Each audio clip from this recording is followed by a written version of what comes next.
400 বছর হয়ে গেছে গো হুজুর। ডাক দে বলে, পাগলা কি বলো, 400 বছর হয়ে গেল, তুমি খাবার খাও কোথার থেকে? তোমার পানির ব্যবস্থা হয় কোথার থেকে? খাবার তোমার জন্য কে এনে দেয়? ডাক দে কই, হুজুর আপনি গম্বুজ মুবারকের ভিতরে একটু প্রবেশ করেন, বুঝতে পারবেন কে আমার জন্য খাবারের ব্যবস্থা করে দে, কে আমার জন্য পানির ব্যবস্থা করে দে। পয়গম্বর সুলাইমান আলাইহিস সালাতু ওয়াস সালাম মতির গম্বুজ মুবারকের ভিতরে একটু ঢুকে গেলেন। ঢুইকা দেখে পশ্চিম দিকে একটা গাছ লাগানো আছে রে বাবা। ডাকা দিয়া কই, পাগলা গাছের চেহারাটা এত সুন্দর কেন রে, কিসের গাছ এটা? পাগলা ডাক দে কই, হুজুর আমি নিজেও জানি না, কিন্তু আমি এতটুকু জানি সকালবেলা যখন আমার ক্ষুধা লাগে, খাবারের প্রয়োজন হয়, গাছের নিচে গিয়ে হাত বাড়াইলে আমার খাবারের ব্যবস্থা হয়ে যায়। হুজুর দুপুর বেলা যখন আমার পেটের মধ্যে ক্ষুধা লাগে, খাবারের প্রয়োজন হয়, আমি হাত বাড়াইলে খাবার তৈরি হয়ে যায়। রাত্রিবেলা আমার যখন ক্ষুধা লাগে যায়, খাবারের প্রয়োজন হয়, হাত বাড়াইলে খাবার চলে আসে। এ পাগলা মতির মিম্বারের ভিতরে, গম্বুজের ভিতরে রাত আর দিন তুমি কিভাবে বুঝো?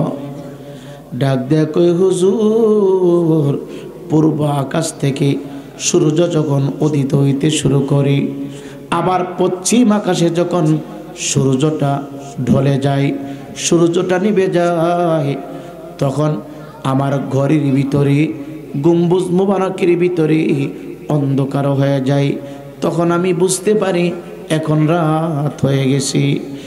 আবার যখন পূর্ব আকাশ থেকে সূর্যটা উঠতে শুরু করে, সকাল যখন হয়, আমার গম্বুজ মুবারকের ভিতরে আলো দিতে শুরু করে, আমার গম্বুজটা ফর্সা হয়ে যায়, আলোকিত হয়ে যায়। তখন আমি বুঝতে পারি এখন দুনিয়াতে দিন চলছে রে দিন।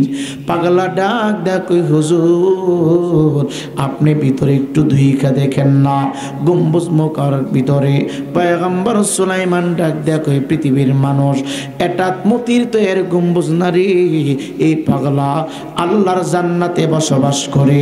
চিৎকার দিয়ে কি সুবহানাল্লাহ বলা যাবে না? ডাক দেয়া কই, পাগলা তুমি এত দামি মানুষ কিভাবে হইলা, এত সম্মানী কিভাবে হইলা? আল্লাহ দুনিয়ায় থাকতে তোমার এত ইজ্জত কেমনে দান করলো, সম্মান কেন দান করলো? আমি জানতে চাই।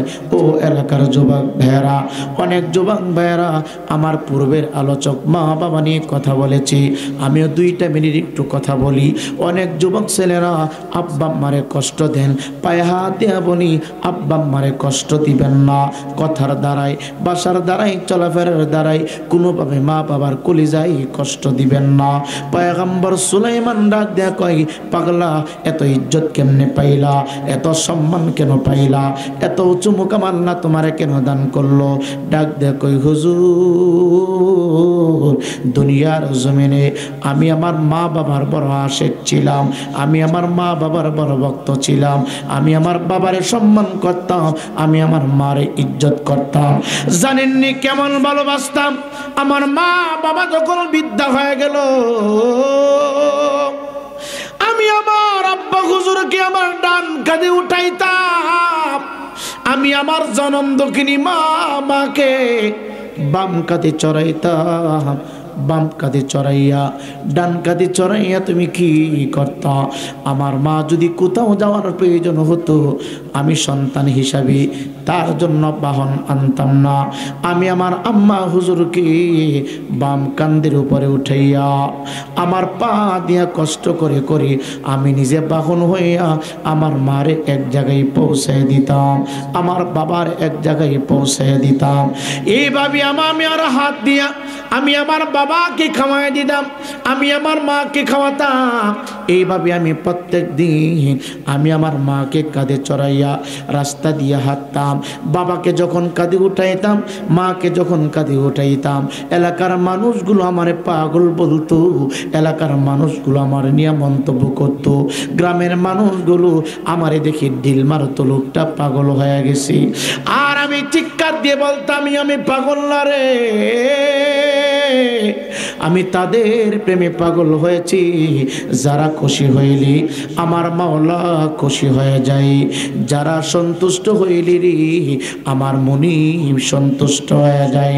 ডাক দে বলে হুজুর দিন যায় রাত পাওয়ায়। এইভাবে আমি আমার মার খেদমত করি, বাবার খেদমত করি।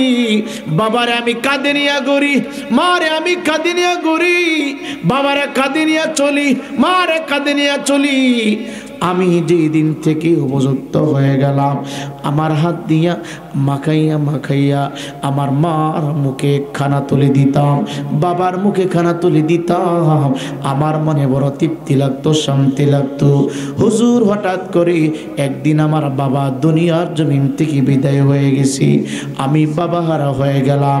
আমার হাত দিয়া বাবার জন্য কবর খনন করেছি, আমার হাত দিয়া বাবাকে কাফন পরাইছি, আমার হাত দিয়া বাবাকে দাফন করে দিলাম। আমি বাবা হারা হইয়া আমি আমার মায়ের খেদমতে ঢুকে গেলাম। হুজুর এত সম্মান কেন রে, এত দামি কেন রে, এত ইজ্জতওয়ালা কেন রে? শুধু মার খেদমত করতে যাইয়া, শুধু মার খেদমতের অকারণে, শুধু মার খেদমতের ফজিলত, মার খেদমতের বরকত। ডাক দিয়া কই হুজুর বাবা হারা যখন হয়ে গেলাম, আমি একটা মিনিটের জন্য মার চেহারা থেকে আমি আমার দুইটা চক্ষুই দিক সিদিক করে না, না জানি কোন দিন আমার মা আমার ইতিম বানায় চইলা যায়, না জানি কোন দিন আমার মা আমার জনমের মতো ইতিম বানায় চলে যায়।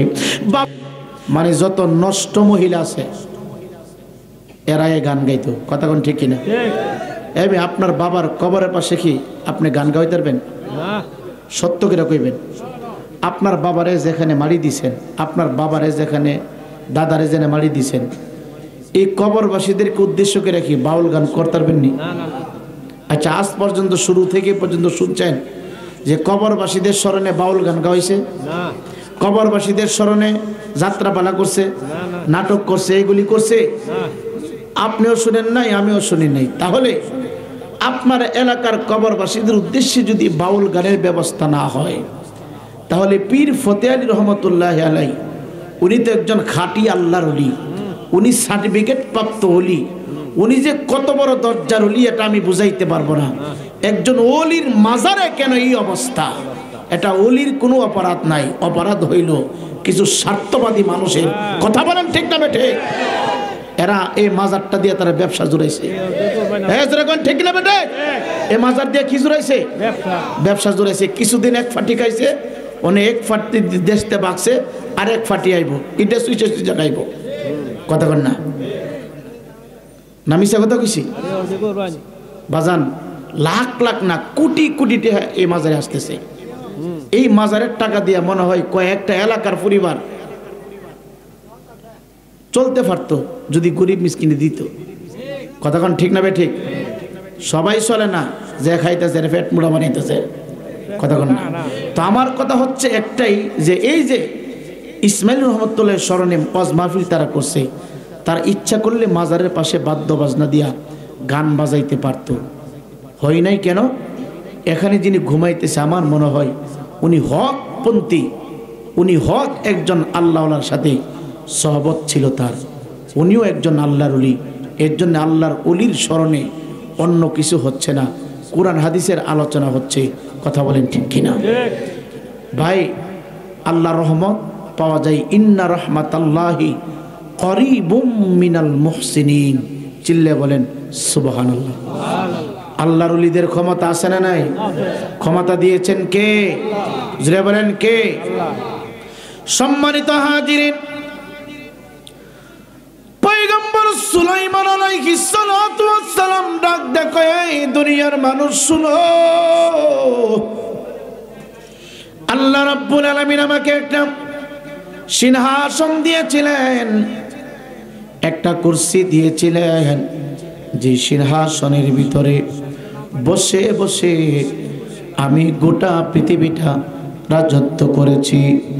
সিংহাসনের মধ্যে বসলে আমি যদি নিয়ত করতাম, প্ল্যান করতাম, এক জায়গা থেকে অন্য জায়গায় মুহূর্তের ভিতরে আল্লাহ পাক আমাকে পৌঁছায় দিতেন। পয়গম্বর সুলাইমান ডাক দেয়া কয়, দুনিয়ার মানুষ,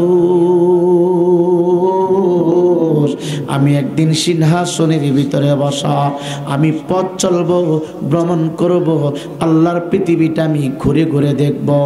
সিংহাসন আমার দ্রুত গতিতে চলছে, এত গতিতে সিংহাসন চলে, ডান দিকে হাজার হাজার জিন, বাম দিকে হাজার হাজার জিন, পিছনে হাজার হাজার জিন। আমার সিংহাসন দ্রুত গতিতে চলছে চলছে।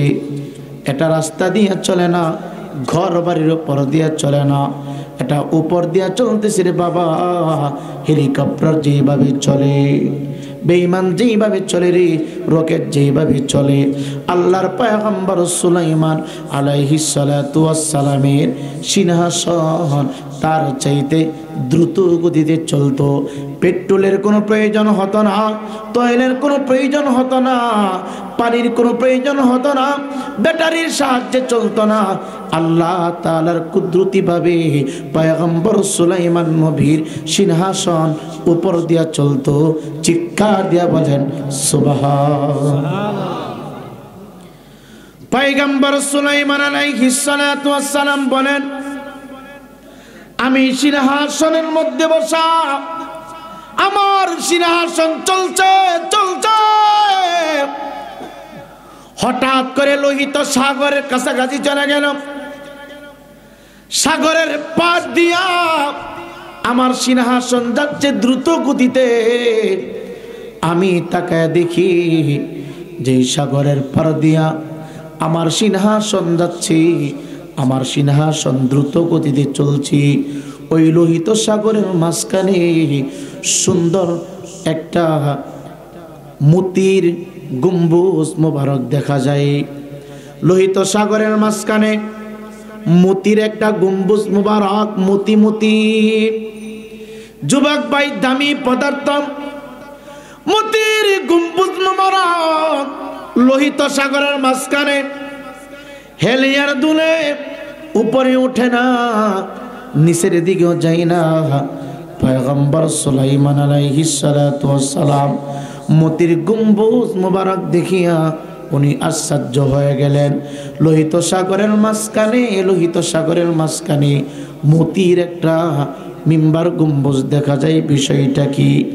তার আগে আল্লাহর পয়গম্বর তাকায় দেখলেন গম্বুজ মোবারক যেই জায়গার ভিতরে ছিল, এই জায়গার মাঝখান থেকে বড় বড় ঢেউ উপরের দিকে উঠতেছে, আর একবার পানির সাথে মিস হয়ে যাচ্ছে।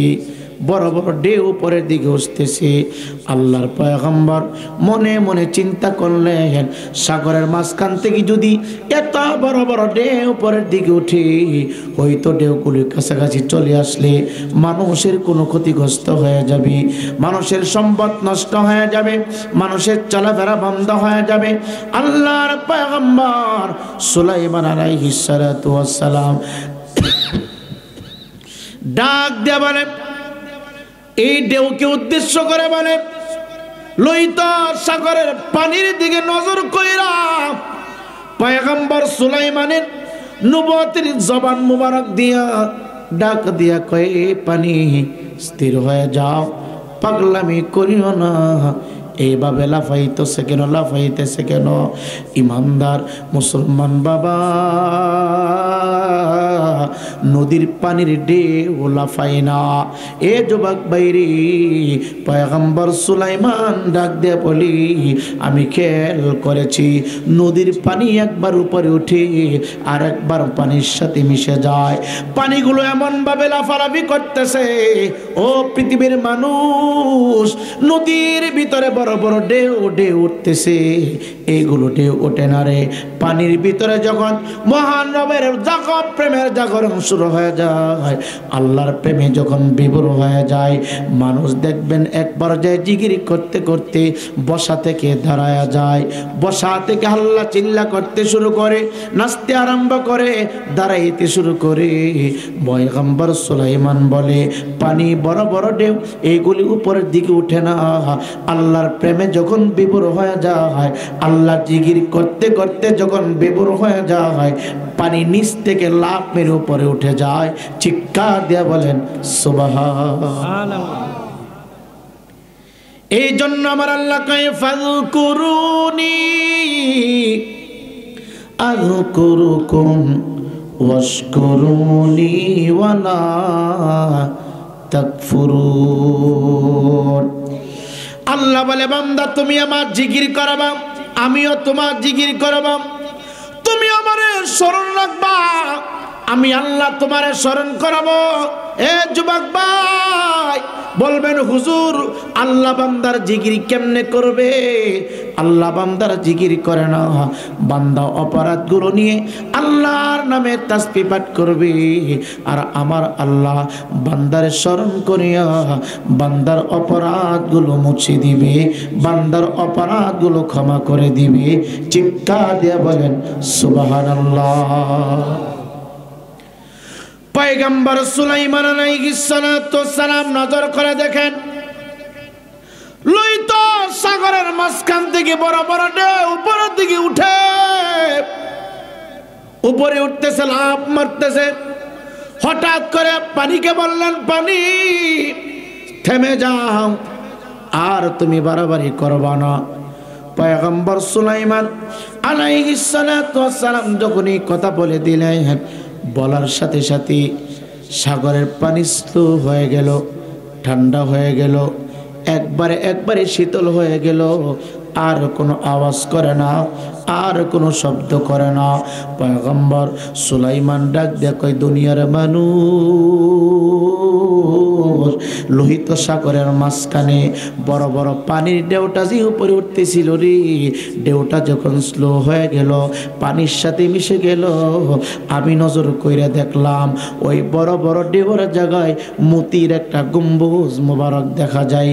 গম্বুজের চতুর্পাশে রে মিটি মিটি বাতি জ্বলে। গম্বুজকে তৈরি করলো, গম্বুজ মোবারককে বানালো, আমি কোনো কিছুই বুঝতে পারি না, কিন্তু লক্ষ্য কইরা দেখলাম গম্বুজ চতুর্পাশে মিটি মিটি বাতি জ্বলে।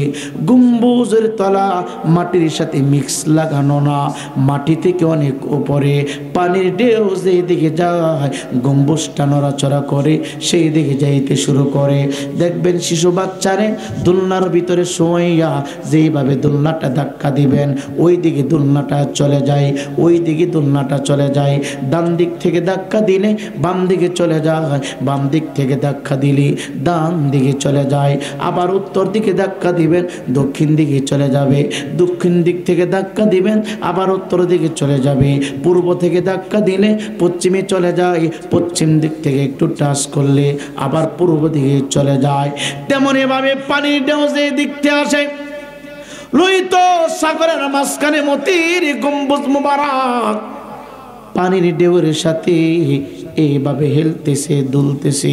পয়গম্বর সুলাইমান ডাক দেয়া কয় পৃথিবীর মানুষ, আমার মনে বড় ইচ্ছা জেগেছে, আমার মনের ভিতরে বড় ইচ্ছা, এই গম্বুজ মোবারকের ভিতরে কি আছে আমি দেখব। গম্বুজকে বানানো কে তৈরি করলো, বাতি কে জ্বালাইলো, আমি একটু দেখতে চাইলাম। আমার ডান দিকে অনেকগুলো জিন ছিল, বাম দিকে অনেকগুলো জিন ছিল, পিছনে অনেকগুলো জিন ছিল। সমস্ত জিনগুলো আমার ভক্ত ছিল, আমার মুরিদ ছিল। সমস্ত জিনগুলো মুসলিম ছিল, তারা আল্লাহর নামের জিকির করত। আমি পয়গম্বর সুলাইমান তাদেরকে বললাম যাও,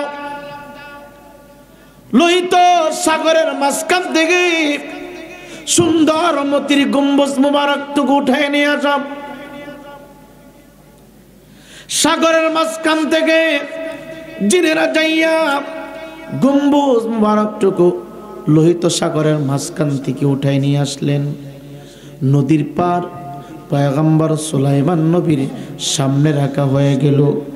যেই মাত্র সামনে রাখা হলো, পয়গম্বর সুলাইমান আলাইহিস সালাতু ওয়াস সালাম মতির গম্বুজ মোবারক দেখিয়া আরো বেশি আশ্চর্য হয়ে গেলেন। গম্বুজটি মনে হচ্ছিল বাতি যেহেতু জ্বলে, ভিতরে কেউ বসবাস করে। এখন ডান দিকে কোনো দরজা নাই, বাম দিকে কোনো দরজা নাই, সামনে পিছনে কোনো জ্বালানো নাই, দরজা নাই, বাতি জ্বালাই কি? এটার ভিতরে হয়তো কোনো মানুষ বসবাস করে, কোনো দরজা নাই। মানুষ বসবাস করলে তো দরজা থাকতো, আর দরজা না থাকলে তো, মানুষ না থাকলে তো বাতিগুলো জ্বালাই কি? একবার বাতিগুলো জ্বলে আর একবার বাতিগুলো নিবি, তার কারণটা কি? কে বাতি জ্বালাই, কে বাতি নিবাই? পয়গম্বর সুলাইমান আলাইহিস সালাতু ওয়াস সালাম আকাশের দিকে হাত বাড়ায় দিল, ডাক দিয়া কয়, আল্লাহ, আমি তোমার বান্দা পয়গম্বর সুলাইমান, আমি সিংহাসনে বসে বসে ভ্রমণ করার উদ্দেশ্যে রওনা হয়েছিলাম। হঠাৎ করে লোহিত সাগরের দিকে আমি খেয়াল করলাম। খেয়াল কইরা দেখলাম বড় বড় ঢেউ উপরের দিকে উঠে।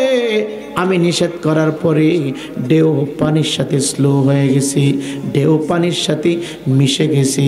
মিশে যাওয়ার পরে আমি তাকায় দেখলাম একটা মতির গম্বুজ মোবারক মিটি মিটি বাতি জ্বলে। আমি তারে উঠায় নিয়ে আসলাম।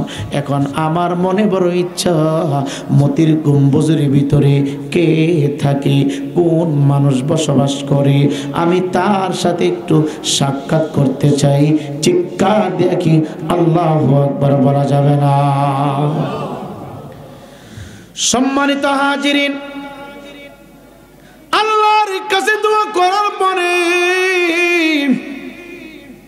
আল্লাহ রাব্বুল আলামিন কুদরতি ভাবে মতির গম্বুজ মুবারকের গেট খুলে দিলেন।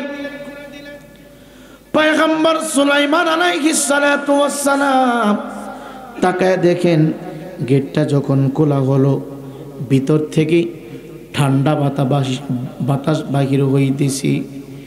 এত ঠান্ডা বাতাস, এটা দুনিয়ার কোনো বাতাস না। বাতাসের সাথে সাথে খুশবু প্রবাহিত হচ্ছে, চতুর্দিকে সুঘ্রাণে ভরে যাচ্ছে। চিৎকার দিয়ে বলেন সুবহানাল্লাহ। গেটটা খুলে দেওয়া হলো,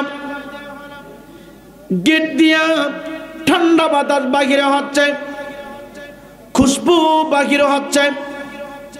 পয়গম্বর সুলাইমান আলাইহিস সালাতু ওয়াস সালাম ভিতরে নজর করলেন। নজর কইরা দেখে আল্লাহর এক বান্দা সিজদায় পড়িয়া আমার মাবুদ মাওলার জিকির করতেছে। জোরে বলেন না। আর আশ্চর্য হয়ে গেলেন।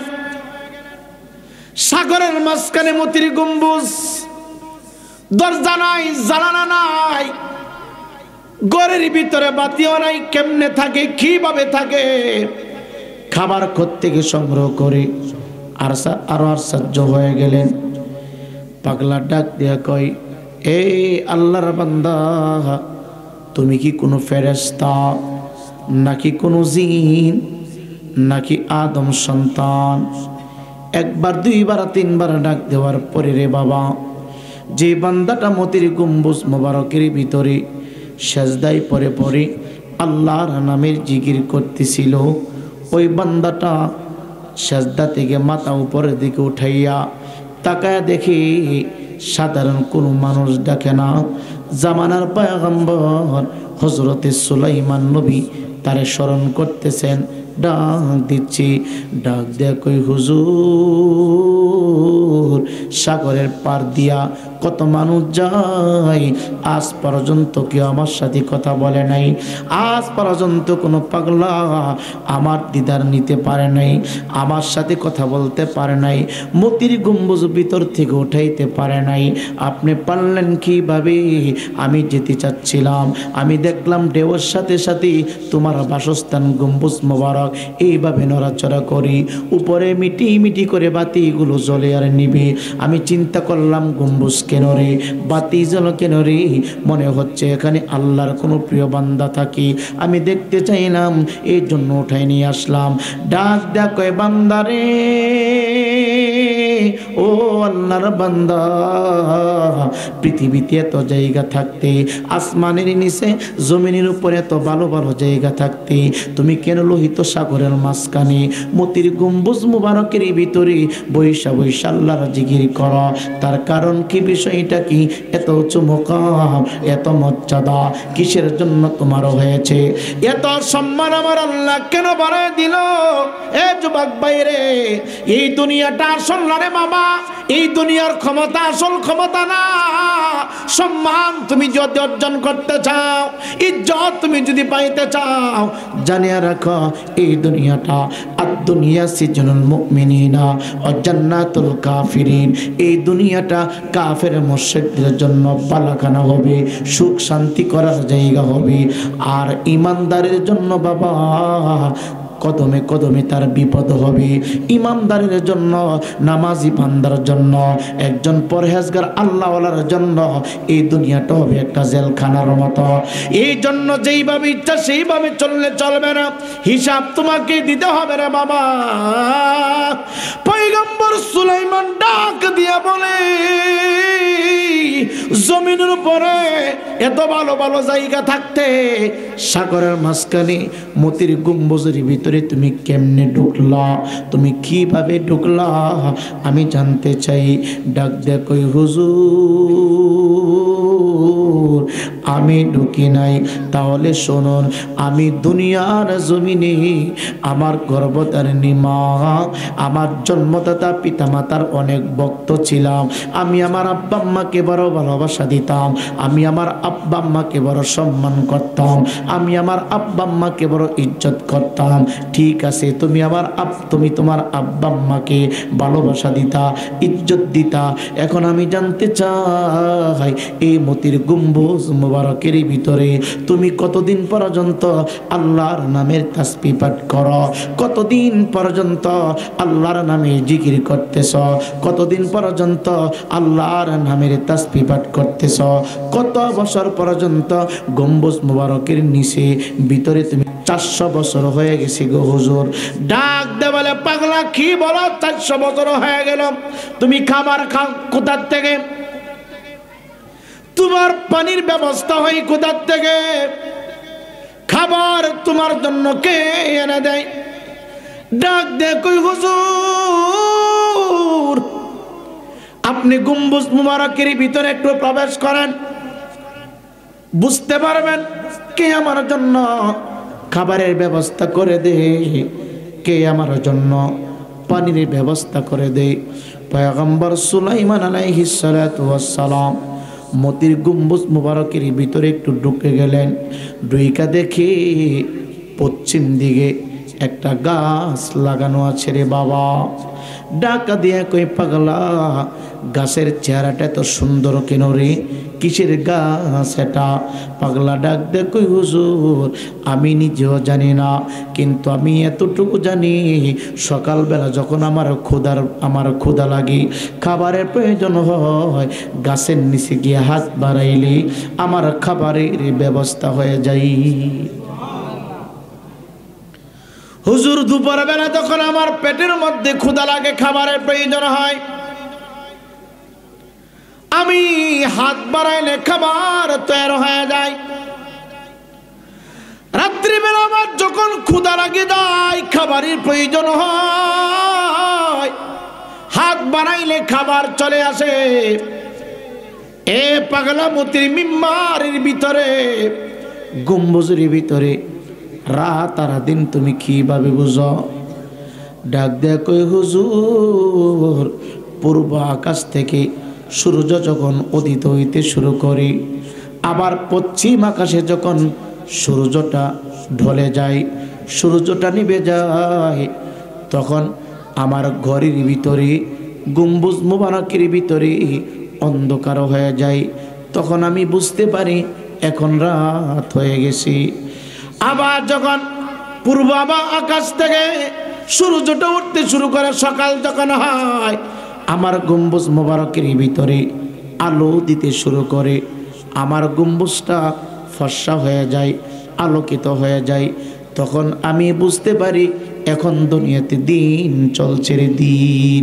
পাগলা ডাক দেখ হুজুর আপনি ভিতরে একটু দুইখা দেখেন না, গম্বুজ মোকার ভিতরে পয়গম্বর সুলাইমান ডাক দেখ পৃথিবীর মানুষ এটা মতির তো এর গম্বুজ নারী, এই পাগলা আল্লাহর জান্নাতে বসবাস করে। চিৎকার দিয়ে কি সুবহানাল্লাহ বলা যাবে না? ডাক দেখ পাগলা তুমি এত দামি মানুষ কিভাবে হয় না, এত সম্মানী কিভাবে হয় না? আল্লাহ দুনিয়ায় থাকতে তোমার এত ইজ্জত কেমনে দান করলো, সম্মান কেন দান করলো? আমি জানতে চাই ও এলাকার যুবক ভাইয়েরা, অনেক যুবক ভাইয়েরা আমার পূর্বের আলোচক মা বাবা নিয়ে কথা বলেছি, আমিও 2 মিনিট একটু কথা বলি। অনেক যুবক ছেলেরা আব্বা আম্মারে কষ্ট দেন, পায়ে হাত দিয়া বলি আব্বা আম্মারে কষ্ট দিবেন না। কথার দ্বারাই, বাসার দ্বারাই, চলাফেরার দ্বারাই কোনোভাবে মা বাবার কলিজায় কষ্ট দিবেন না। পয়গম্বর সুলাইমান ডাক দেয়া কয় পাগলা এত ইজ্জত কেমনে পাইলা, এত সম্মান কেন পাইলা, এত উঁচু মুকাম আল্লাহ তোমারে কেন দান করলো? ডাক দেয়া কয় হুজুর দুনিয়ার জমিনে আমি আমার মা বাবার বড় আশেক ছিলাম, আমি আমার মা বাবার বড় ভক্ত ছিলাম, আমি আমার বাবারে সম্মান করতাম, আমি আমার মারে ইজ্জত করতাম। জানেননি কেমন ভালোবাসতাম? আমার মা বাবা যখন বৃদ্ধা হয়ে গেল আমি আমার আব্বা হুজুরকে আমার ডান কাঁধে উঠাইতাম, আমি আমার জনম দক্ষিণী মাকে বাম কাঁধে চড়াইতাম, বাম কাঁধে চড়াইয়া ডান কাঁধে চড়াইয়া তুমি কি করতা? আমার মা যদি কোথাও যাওয়ার প্রয়োজন হতো আমি সন্তান হিসাবে তার জন্য বাহন আনতাম না, আমি আমার আম্মা হুজুরকে বাম কাঁধের উপরে উঠাইয়া আমার পা দিয়া কষ্ট করে করে আমি নিজে বাহন হইয়া আমার মারে এক জায়গায় পৌঁছায় দিতাম, আমার বাবার এক জায়গায় পৌঁছায় দিতাম। এইভাবে আমি আর হাত দিয়া আমি আমার বাবাকে খাওয়াই দিতাম, আমি আমার মাকে খাওয়াতাম। এইভাবে আমি প্রত্যেক দিন আমি আমার মাকে কাঁধে চড়াইয়া রাস্তা দিয়ে হাঁটতাম। বাবাকে যখন কাঁধে উঠাইতাম, মাকে যখন কাঁধে উঠাইতাম, এলাকার মানুষগুলো আমার পাগল বলতো, এলাকার মানুষগুলো আমার নিয়ে মন্তব্য করতো, গ্রামের মানুষগুলো আমারে দেখে ঢিল মারতো লোকটা পাগল হয়ে গেছে। আর আমি চিৎকার দিয়ে বলতাম আমি পাগল না রে, আমি তাদের প্রেমে পাগল হয়েছি যারা খুশি হইলি আমার মাওলা খুশি হয়ে যায়, যারা সন্তুষ্ট হইলি রে আমার মুনিব সন্তুষ্ট হয়ে যায়। ডাক দে বলে হুজুর দিন যায় রাত পাওয়ায়। এইভাবে আমি আমার মার খেদমত করি, বাবার খেদমত করি, বাবারে আমি কাঁধে নিয়ে ঘুরি, মারে আমি কাঁধে নিয়ে ঘুরি, বাবারে কাঁধে নিয়ে চলি, মারে কাঁধে নিয়ে চলি। আমি যেই দিন থেকে উপযুক্ত হয়ে গেলাম আমার হাত দিয়া মাখাইয়া মাখাইয়া আমার মার মুখে খানা তুলে দিতাম, বাবার মুখে খানা তুলে দিতাম, আমার মনে বড় তৃপ্তি লাগতো, শান্তি লাগতো। হুজুর হঠাৎ করে একদিন আমার বাবা দুনিয়ার জমিন থেকে বিদায় হয়ে গেছি, আমি বাবা হারা হয়ে গেলাম। আমার হাত দিয়া বাবার জন্য কবর খনন করেছি, আমার হাত দিয়া বাবাকে কাফন পরাইছি, আমার হাত দিয়া বাবাকে দাফন করে দিলাম।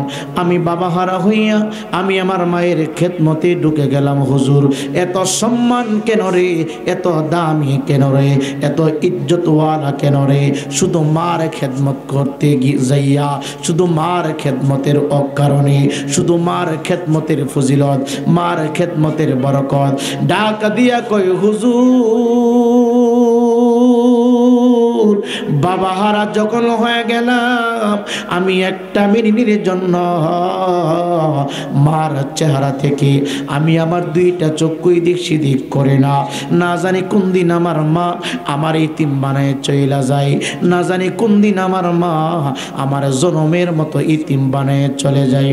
বাবা হারা কষ্ট আমি একটু মেনে নিয়েছি, মা যদি চলে যায় আমি কাকে দেখবো, কে আমার সান্ত্বনা দিবে? এই উত্তরাঞ্চলের বাবা রে কোন নেতা না, নেত্রী না, মা বাবার পাগল হয়ে যাও, নেতা তোমার কবরে যাবে না, নেত্রী তোমার কবরে যাবে না, চেয়ারম্যান মেম্বার কবরে যাবে না। মা বাবা যদি তোমার প্রতি রাজি থাকি, আমার আল্লাহ রহমতের চাদর আমার আল্লাহ তোমার অন্ধকার কবরে আলোকিত করে দিবি। জোরে বলেন না সুবহানাল্লাহ। সম্মানিত হাজিরিন, পাগলা ডাক দে কই হুজুর, আমি আমার মাকে কাঁধে চড়াইতাম, আমি আমার মাকে খারাপিনা করাই দিতাম। হঠাৎ করে আমার মা, আমি একদিন নজর করে দেখি আমার মা হাত তুলে আকাশের দিকে বাড়াইয়া দোয়া করতেছি, আল্লাহ আমার সন্তানকে তুমি এমন একটা জায়গার ভিতরে রাখবা, আসমানেও না জমিনেও না, পৃথিবীর শ্রেষ্ঠ একটা জায়গার ভিতরে আমার সন্তানকে তুমি রাখবা। আমার সন্তানের জন্য তুমি খাবারের ব্যবস্থা করবা, আমার সন্তানের জন্য আরাম আয়েশের ব্যবস্থা করবা। আমার মা আমার সামনে আল্লাহর দরবারে হাত বাড়ায়া দোয়া করতেছি। এইভাবে সময় চলে যায়, রাত হয়, আমি মনে মনে চিন্তা করি আমার মা বৃদ্ধা মানুষ, মার মুখ দেও না কিছু বাহির হয়। ইমানদার মুসলমান যুবক, মা চলে গেল, মাকে আমি নিজের হাত দিয়ে কাফন পরালাম, দাফন করলাম। খাইতে যাই, খাবার ভালো লাগে না, ঘুমাইতে যাই, আমার চোখে ঘুম আসে না, ডানে বামে সামনে পিছনে কোথাও আমার কোনো শান্তি লাগে না। আমি লোহিত সাগরের পাড়া দিয়ে হাঁটতেছি, আর আল্লাহর সৃষ্টির দিকে আমি তাকায়া তাকায়া মনিবের তাসবিহ পাঠ করতেছি। হঠাৎ করে আমি তাকায় দেখলাম একটা গম্বুজ পানির উপর দিয়া ভাসতেছে ফেনার মতো। আমাকে দেখার পরেই গম্বুজটা নদীর পাড়ে চলে আসলো। আমি মনে মনে চিন্তা করলাম গম্বুজটা আমি একটু পরিদর্শন করি। আমাকে দেখিয়া গম্বুজের গেট খুলে গেল, আমি ভিতরে ঢুকতে সাথে সাথে গেট লেগে গেল। আমি কতই অভিনয় করলাম, আমি ভিতর থেকে আর বাহির হইতে পারলাম না। আমি মনে মনে ভেবেছিলাম গম্বুজ মুবারকের ভিতরে ঢুকলে মনে হয় আমার মৃত্যু হয়ে যাবে, আমার অনেক কষ্ট হবে। আল্লাহর কসম করে বলি হুজুর, আমি যতক্ষণ পর্যন্ত বাইরে ছিলাম অশান্তির মধ্যে ছিলাম। গেটের ভিতর দিয়া গম্বুজ মুবারকের ভিতরে ঢুকার সাথে সাথে আমি মনে হয় মহাশোকে আছি। চিৎকার দিয়ে বলেন সুবহানাল্লাহ। এ যুবক ভাই, যেই রুমের ভিতরে এসি লাগানো দেখবেন, বাহির থেকে ঘুরে দরজা খোলার পরে দেখবেন ভিতর থেকে একটা ঠান্ডা বাতাস বাহির হয়। যতক্ষণ পর্যন্ত বাহিরে ছিলেন শরীরের ভিতরে গরম একটা তাপ লেগেছে। বাহির থেকে আবার যখন এসি রুমের ভিতরে ঢুকবেন দেখবেন আলাদা একটা ঠান্ডা আপনার শরীরের ভিতরে অনুভব হচ্ছে। পাগলা ডাক দেখো হুজুর, আমি গম্বুজ মুবারকের গেট দিয়ে যখন ভিতরে ঢুকলাম, ভিতরে প্রবেশ করলাম, প্রবেশ করার সাথে সাথে ঢুকার সাথে সাথে আমার শরীরের ভিতরে এমন একটা ঠান্ডা বাতাস লাগলো। ঢুকার সাথে সাথে আমি তাকায় দেখলাম গম্বুজ মুবারকের চতুর্দিকে মিটি মিটি মিটি মিটি বাতি জ্বলতেছে, আলো জ্বলতেছে। ডাক দেখো হুজুর, এটা অন্য কিছু না, আমার মনে হয় আমি জান্নাতের ভিতরে বসবাস করতেছি। আর এত ইজ্জত, এত সম্মান, এটা আমার আমলের পাওয়ার না। আমার জনম দুঃখিনী মা একজন আল্লাহওয়ালা ছিল, একজন মুত্তাকি ইমানদার ছিল রে। আমার মা আল্লাহর ওলি ছিল। আমার মায়ের দুয়ার বরকতে, ওলির সহবতে আমি এত দামি মানুষ হয়েছি। চিৎকার দিয়ে কি সুবহানাল্লাহ বলা যাবে না? এই জন্য অনুরোধ কইরা দেয়া যায়, মা বাবার সাথে বেয়াদবি করবা না। ওলি আল্লাহদের সাথে বেয়াদবি করবা না, পীর মাশায়েখের সাথে বেয়াদবি করবা না। ওলির উসিলায় দিয়া তুমি যদি আল্লাহর দরবারে কোনো কিছু চাও, তোমার আমার জবান অপবিত্র, ওলির খাতিরে ওলির সহবতে আমার আল্লাহ রাব্বুল আলামিন তোমাকে শান্তি করে দিবে। এর জন্য আমার আল্লাহ বলছি, ইয়া আইয়ুহাল্লাযীনা আমানুত্তাকুল্লাহা ওয়া কুনু মা'আস সাদিকিন। ইয়া আইয়ুহাল্লাযীনা আমানুত্তাকুল্লাহা ওয়া কুনু মা'আস সাদিকিন। হে আমার ইমানদার বান্দারা, আমি আল্লাহকে ভয় করো, সত্যবাদীদের সাথে থাকা। যুবক বাইরে, এই দেশের ভিতরে কোন নবী রাসূলরা কালমার দাওয়াত নিয়ে আসে নাই। এই দেশের ভিতরে পীর ফকির ওলি গাউস কুতুব পাগলেরা ঘরে ঘরে ইসলাম প্রচার করেছে। এর জন্য ওলিদের সহবতে থাকবেন, ওলি আল্লাহর মাজারে আসা যাওয়া করবেন। সাবধান, সেজদা দেওয়া যাবে না, শিরিক করা যাবে না। ওলি আল্লাহর দরবার জিয়ারতের জায়গা, মাজার হলো জিয়ারতের জায়গা। আমি অপরাধী, আপনি অপরাধী, অপরাধগুলি নিয়ে যদি আল্লাহর ওলির দরবারে দাঁড়ায় যায়, আল্লাহর ওলির সহবতে আপনার জন্য রিজিকের ফয়সালা হয়ে যাবে, আপনার জন্য শান্তির ফয়সালা হয়ে যাবে। আল্লাহর মহান ওলি মালিক ইবনে দিনার ডাক কয়, জগতের মানুষ, আমি বাড়ি থেকে প্ল্যান করলাম হজ করার জন্য, খানায় কাবা যাব, মদিনাতুল মুনাওয়ারায় যাব, নবীর রওজা মুবারক জিয়ারত করার জন্য, খানায় কাবায় যাব, তাওয়াফ করার জন্য। আমি বাড়ি থেকে বিদায় হইয়া রাস্তা দিয়ে চলতে শুরু করলাম। এখন তো অনেক কিছু দিয়া ভ্রমণ কইরা মানুষ হজ করতে যায়। তৎকালীন জামানার ভিতরে হয়তো উটের পৃষ্ঠে সওয়ার হইয়া অথবা পা দিয়া হাইটা হাইটা সোনার মক্কা মদিনা যাইতো। আল্লাহর ওলিদের ক্ষমতা কেমন রে, কেন আল্লাহ ওলাদের দরবারে যাব, কেন আমরা ঈসালি সওয়াব করব। আল্লাহর মহান ওলি মালিক ইবনে দিনার ডাক দিয়া বলে, জগতের মানুষ শুনো, আমি চলতে শুরু করলাম, হাঁটতে শুরু করলাম, মক্কা মদিনার কাছাকাছি চলে গেলাম। মক্কা এবং মদিনা যাওয়ার আগে আগে একটা জঙ্গলের ভিতরে আমি ঢুকলাম। জঙ্গল পাড়ি দিতে হয়। আমি নজর করে দেখি রে, একটা মানুষের হাত বাঁধা, একটা মানুষের পা বাঁধা, মুখের উপরে কে বা কারা জানি এইভাবে কষ্টিমের মতো আটা লাগাইয়া দিয়েছি। লোকটা শুধু হাওমাও করে চিৎকার দিচ্ছি, কথা বলতে পারতেছে না, শুধু আওয়াজ শোনা যায়। হাতগুলি দড়ি দিয়া বাঁধা, পা দুইটা দড়ি দিয়া বাঁধা। কেন আল্লাহর ওলিদের সাথে সম্পর্ক রাখবেন, কেন ভালোবাসা দিবেন, কে কি বললো না বললো এইদিকে কোনো মনোযোগ দিবেন না। ইসালে সবের মাহফিল চালাইয়া যাবেন, বাতাস আসবে, অনেক কিছু মানুষ বলবে, মন দুর্বল করবেন না, মন খারাপ করবেন না। মালিক ইবনে দিনার ডাক দে বলে, জগতের মানুষ, আমার শরীরের ভিতরে হজের কাপড় পরা, আমার শরীরের ভিতরে হজ পালন করতে যাইয়া যে পোশাকগুলো পরিধান করতে হয়, এই পোশাকগুলো আমি পরিধান করলাম। আমি তাকায় দেখলাম তার পা বাঁধা, হাত বাঁধা, মুখে কষ্টিপ লাগানো, কথা বলতে পারে না। আমি তার পাশে দাঁড়ায় বললাম, ও আল্লাহর বান্দা, এই গহীন জঙ্গলের ভিতরে কে তোমার এই অবস্থা করে রেখে দিয়েছে? তোমার হাতে বাঁধা কেন? তোমার পা বাঁধা কেন? মুখের উপরে কষ্টিপ লাগানো কেন? কারণ কি, বিষয়টা কি? এমন কি অন্যায় তুমি করেছ? এমন কি পাপ তুমি করেছ? নিজের উপরে এমন কি জুলুম তুমি করেছ? আমি জানতে চাই। এই লোকটা কোনো কথা বলতে পারে না। আল্লাহর মহান ওলি মালিক ইবনে দিনার রহমাতুল্লাহি আলাইহি হাতের বাঁধন খুলে দিলেন, পায়ের বাঁধন খুলে দিলেন, মুখের কষ্টিপ খুলে দিলেন। ইতিমধ্যে তাকায় দেখলেন আল্লাহর মহান ওলি একটা কাক চলে আসছে।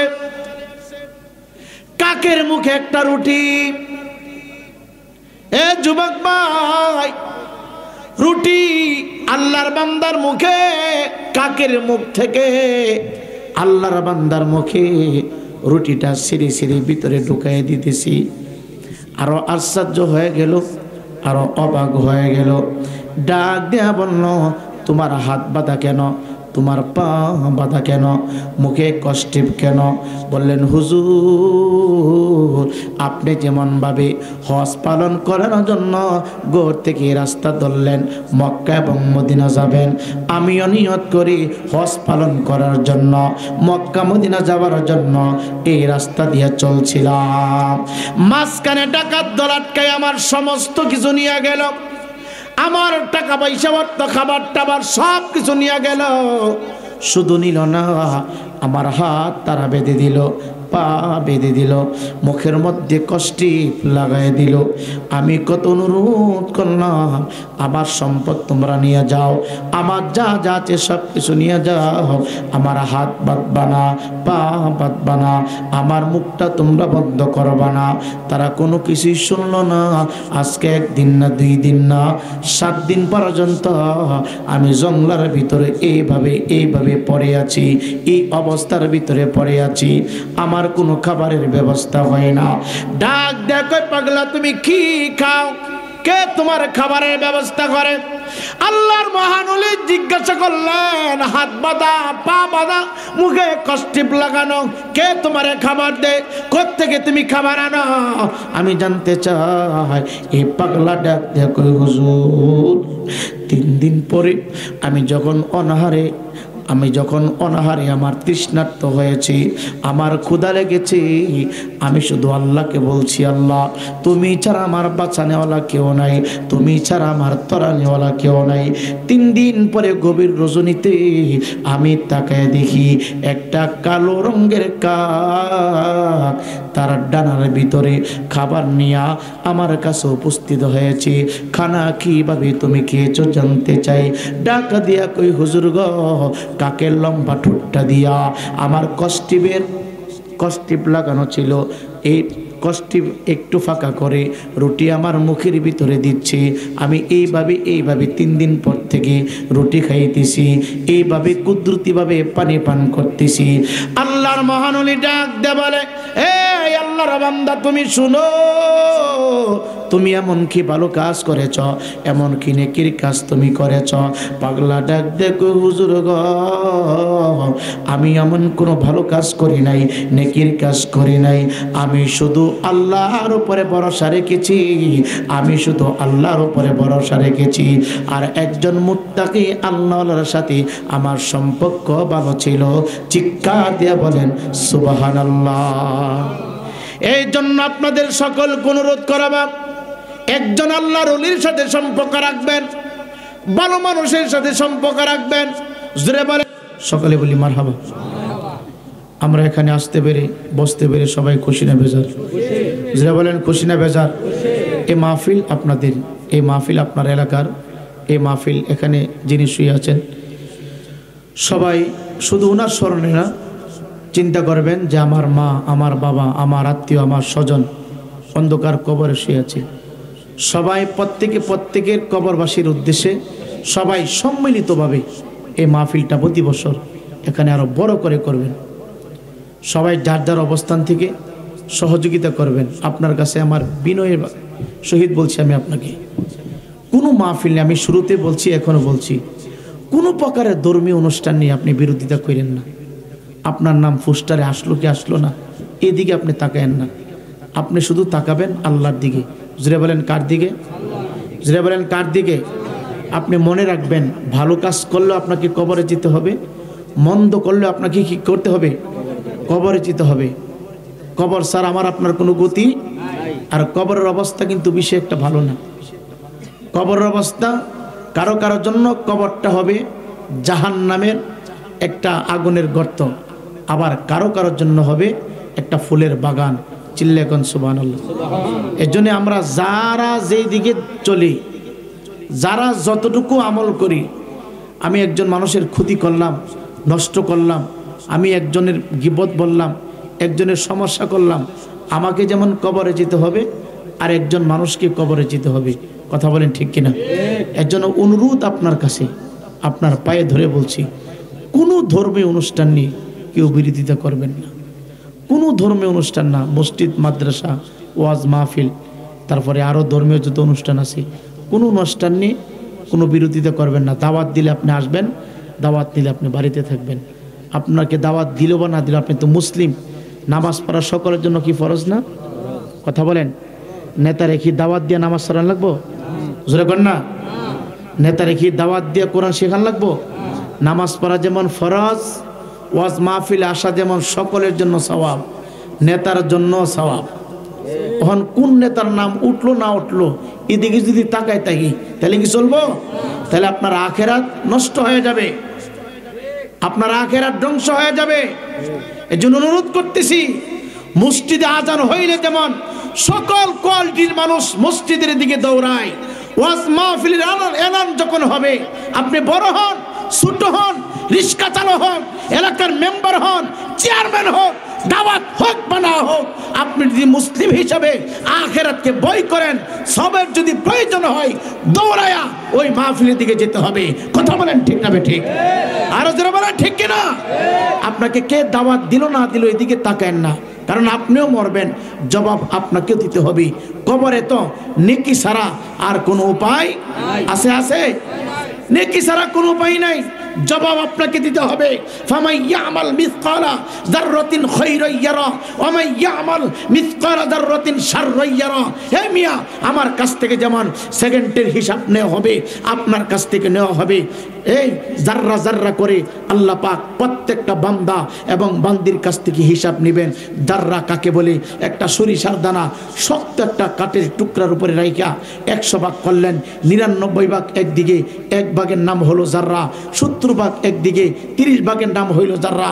এর জন্য প্রত্যেকে চিন্তা করবেন প্রত্যেকের অবস্থান থেকে কিভাবে কোন কাজ করলে নেক বেশি হবে, সওয়াব বেশি হবে। নেকি ছাড়া হাসর ময়দানে আপনাকে কে পার করবে? মৃত্যুর পরে নেক আমল ছাড়া আর কোনো ফায়দা আছে? আছে?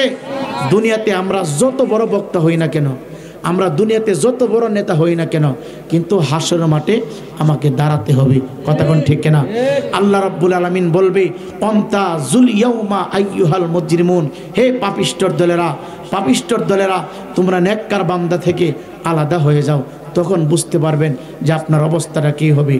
সম্মানিত হাজিরিন, হাসর ময়দানে আল্লাহ রাব্বুল আলামিন বলবেন, আমতাজুল ইয়াউমা আইয়ুহাল মুজরিমুন, হে পাপিষ্ঠ বান্দারা, নেককার বান্দা থেকে তোমরা আলাদা হয়ে যাও।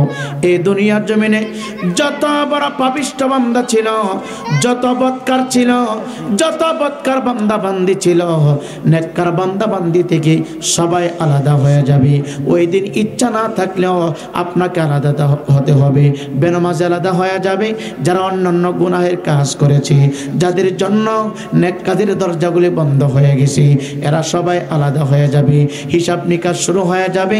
যুবক ভাই, আল্লাহ রাব্বুল আলামিন হাসর ময়দানে আমার আপনার কাছ থেকে সর্বপ্রথম 5টা হিসাব, 5টা কথা জিজ্ঞাসা করবেন। ডাক দিয়ে বলবে, বান্দা, আমি তোমাকে জ্ঞান দান করেছিলাম, জ্ঞান তুমি কোন কাজে ব্যয় করেছ? তোমার মেধা তুমি কোন কাজে ব্যয় করেছ? আজকে সমাজের ভিতরে বাবা মেধা থাকার পরেও টাকা দিয়া মেধা বিক্রি করা হয়, টাকা দিয়া বিভিন্ন সালিশের বিচার করা হয়। যে ব্যক্তিটা অপরাধী না, টাকার বিনিময়ে তাকে অপরাধী বানানো হয়। ইমানদার মুসলমান যুবক, আমার ক্ষমতা চলে গেল, তোমার ক্ষমতা হয়ে গেল, বিবেকের বিচার হবে, বিবেকের বিচার হয়ে যাবে। আল্লাহ বলবে, আমি আল্লাহ তোমাকে মেধা দিয়েছিলাম, মেধা তুমি কোন কাজে ব্যয় করলা? আমি আল্লাহর কাছে জবাব দাও। মেধা যদি সঠিক কাজে ব্যয় হয়ে না থাকে, তুমি আটকা পড়ে যাইবা। এর জন্য ব্রেনটা ঘুরাইয়া ঘুরাইয়া কারণ নষ্ট করার চেষ্টা করবা না।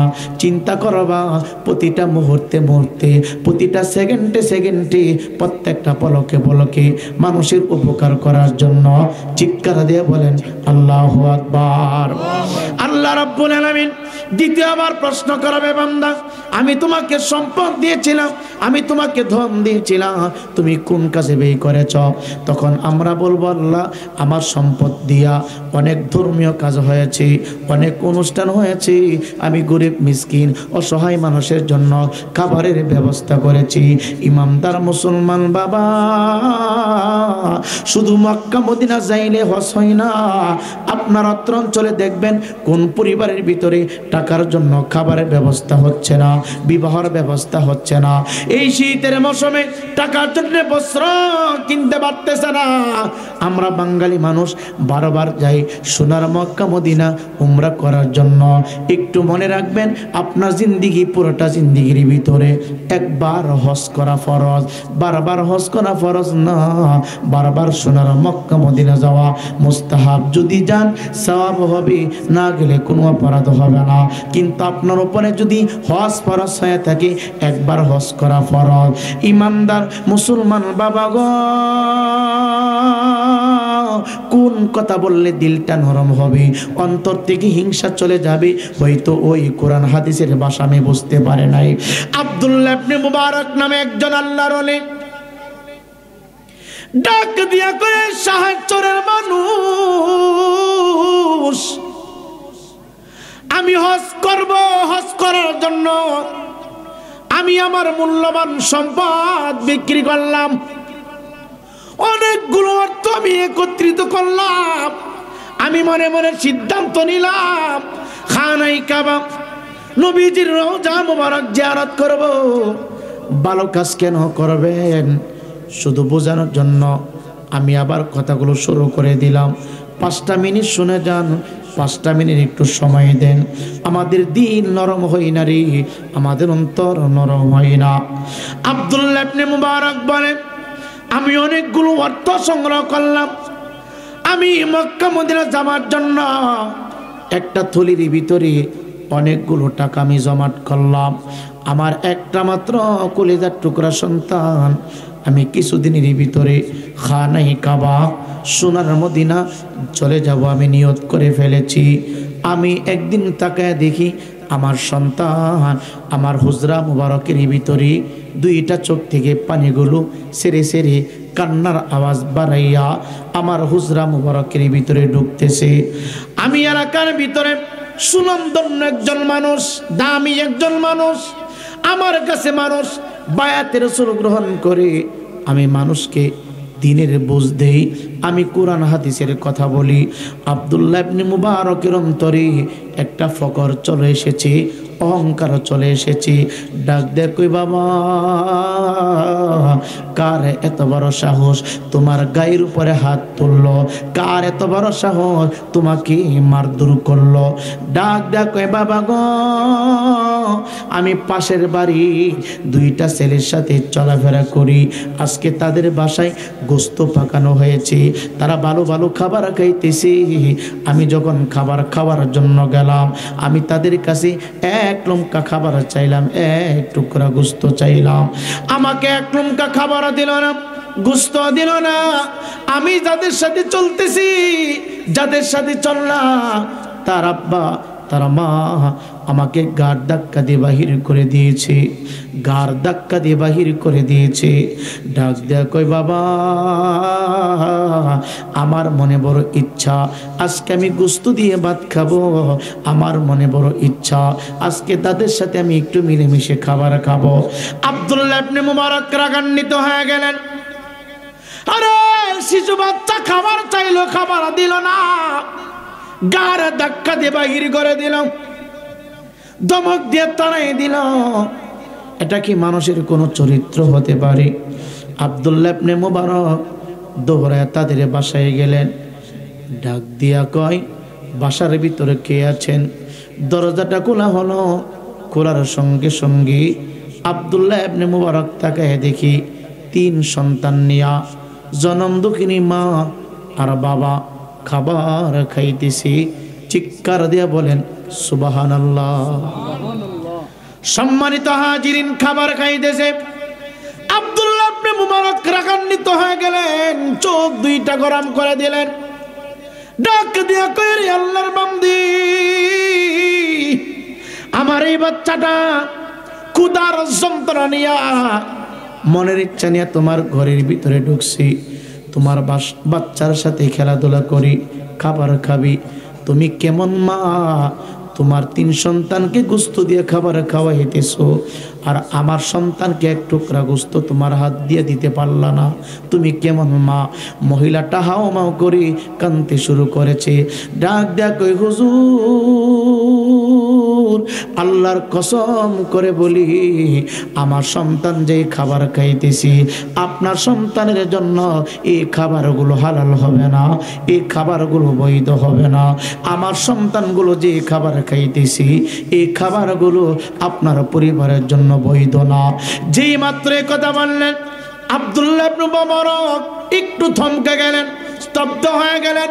দেখতেছি তারা গোস্ত দিয়ে ভাত খাইতেছে, খাবার খাইতেছি। আবার মহিলা বলি এই পরিবারের জন্য খাবার বুঝি বৈধ না। ডাক ডাক কই মা গো মা, তুমি কি বুঝাইতে চাইতেছ, কি বলতে চাইতেছ একটু ভালো করে বলো। ডাক ডাক কই হুজুর গো, আপনার সন্তানকে কেন গার ধাক্কা দিয়ে বাহির করলাম, কেন ধমক দিয়ে তাড়াই দিলাম জানেননি? আমাদের ঘরের ভিতরে অনেক দিন পর্যন্ত কোনো খাবার নাই, খাবার না পাইয়া আমার আর কলিজার টুকরা সন্তানগুলো খাবারের জন্য কাতরাইতেছে, খাবারের জন্য মাটির উপরে ঘোরাঘুরি করতেছে। কোথাও খাবার নাই, কেউ আমাদের জন্য একটু খাবারের ব্যবস্থা করে দেয় না। রাস্তায় বাহির হয়ে গেলাম খাবার সন্ধান করার জন্য, তাকায় দেখি রাস্তার পাশে একটা জঙ্গল, জঙ্গলের ভিতরে একটা গরু মরে আছে। মরে একবারে গরুর বডিটা ফুলে 400 বছর হয়ে গেছে গো হুজুর। ডাক দে বলে পাগলা কি বলো, 400 বছর হয়ে গেল, তুমি খাবার খাও কোথার থেকে? তোমার পানির ব্যবস্থা হয় কোথার থেকে? খাবার তোমার জন্য কে এনে দেয়? ডাক দে কই হুজুর, আপনি গম্বুজ মুবারকের ভিতরে একটু প্রবেশ করেন, বুঝতে পারবেন কে আমার জন্য খাবারের ব্যবস্থা করে দেয়, কে আমার জন্য পানির ব্যবস্থা করে দেয়। পয়গম্বর সুলাইমান আলাইহিস সালাতু ওয়াস সালাম মতির গম্বুজ মুবারকের ভিতরে একটু ঢুকে গেলেন। ঢুইকা দেখে পশ্চিম দিকে একটা গাছ লাগানো আছে রে বাবা। ডাকা দিয়া কই পাগলা, গাছের চেহারাটা এত সুন্দর কেন রে, কিসের গাছ এটা? পাগলা ডাক দে কই হুজুর, আমি নিজেও জানি না, কিন্তু আমি এতটুকু জানি সকালবেলা যখন আমার ক্ষুধা লাগে, খাবারের প্রয়োজন হয়, গাছের নিচে গিয়ে হাত বাড়াইলে আমার খাবারের ব্যবস্থা হয়ে যায়। হুজুর দুপুরবেলা যখন আমার পেটের মধ্যে ক্ষুধা লাগে, খাবারের প্রয়োজন হয়, আমি হাত বাড়াইলে খাবার তৈরি হয়ে যায়। রাত্রিবেলা আমার যখন ক্ষুধা লাগে যায়, খাবারের প্রয়োজন হয়, হাত বাড়াইলে খাবার চলে আসে। এ পাগলা মতির মিম্বারের ভিতরে, গম্বুজের ভিতরে রাত আর দিন তুমি কিভাবে বুঝো? ডাক দেয়া কই হুজুর, পূর্ব আকাশ থেকে সূর্য যখন উদিত হইতে শুরু করে, আবার পশ্চিম আকাশে যখন সূর্যটা ঢলে যায়, সূর্যটা নিভে যায়, তখন আমার ঘরের ভিতরে গম্বুজ মুবারকের ভিতরে অন্ধকার হয়ে যায়। তখন আমি বুঝতে পারি এখন রাত হয়ে গেছে। আবার যখন পূর্ব আকাশ থেকে সূর্যটা উঠতে শুরু করে, সকাল যখন হয়, আমার গম্বুজ মোবারকের ভিতরে আলো দিতে শুরু করে, আমার গম্বুজটা ফর্সা হয়ে যায়, আলোকিত হয়ে যায়। তখন আমি বুঝতে পারি এখন দুনিয়াতে দিন চলছে রে দিন। পাগলা ডাক ডাক কই হুজুর, আপনি ভিতরে একটু দুইকা দেখেন না, গম্বুজ মোকার ভিতরে পয়গম্বর সুলাইমান ডাক ডাক কই পৃথিবীর মানুষ, এটা মতির তো এর গম্বুজ নারী, এই পাগলা আল্লাহর জান্নাতে বসবাস করে।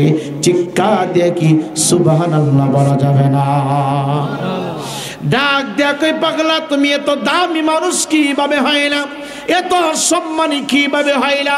আল্লাহ দুনিয়ায় থাকতে তোমার এত ইজ্জত কেমনে দান করলো, সম্মান কেন দান করলো? আমি জানতে চাই ও এলাকার যুবক ভাইয়েরা। অনেক যুবক ভাইয়েরা আমার পূর্বের আলোচক মা বাবা নিয়ে কথা বলেছি, আমিও 2 মিনিট একটু কথা বলি। অনেক যুবক ছেলেরা আব্বা আম্মারে কষ্ট দেন, পায়ে হাত দিয়া বলি আব্বা আম্মারে কষ্ট দিবেন না। কথার দ্বারাই, বাসার দ্বারাই, চলাফেরার দ্বারাই কোনোভাবে মা বাবার কলিজায় কষ্ট দিবেন না। পয়গম্বর সুলাইমান ডাক দেয়া কয়, পাগলা এত ইজ্জত কেমনে পাইলা, এত সম্মান কেন পাইলা, এত উঁচু মুকাম আল্লাহ তোমারে কেন দান করলো? ডাক দেয়া কই, হুজুর দুনিয়ার জমিনে আমি আমার মা বাবার বড় আশিক ছিলাম, আমি আমার মা বাবার বড় ভক্ত ছিলাম, আমি আমার বাবারে সম্মান করতাম, আমি আমার মারে ইজ্জত করতাম। জানেননি কেমন ভালোবাসতাম? আমার মা বাবা যখন বৃদ্ধা হয়ে গেল, আমি আমার আব্বা হুজুরকে আমার ডান কাঁধে উঠাইতাম, আমি আমার জনম দক্ষিণী মাকে বাম কাঁধে চড়াইতাম।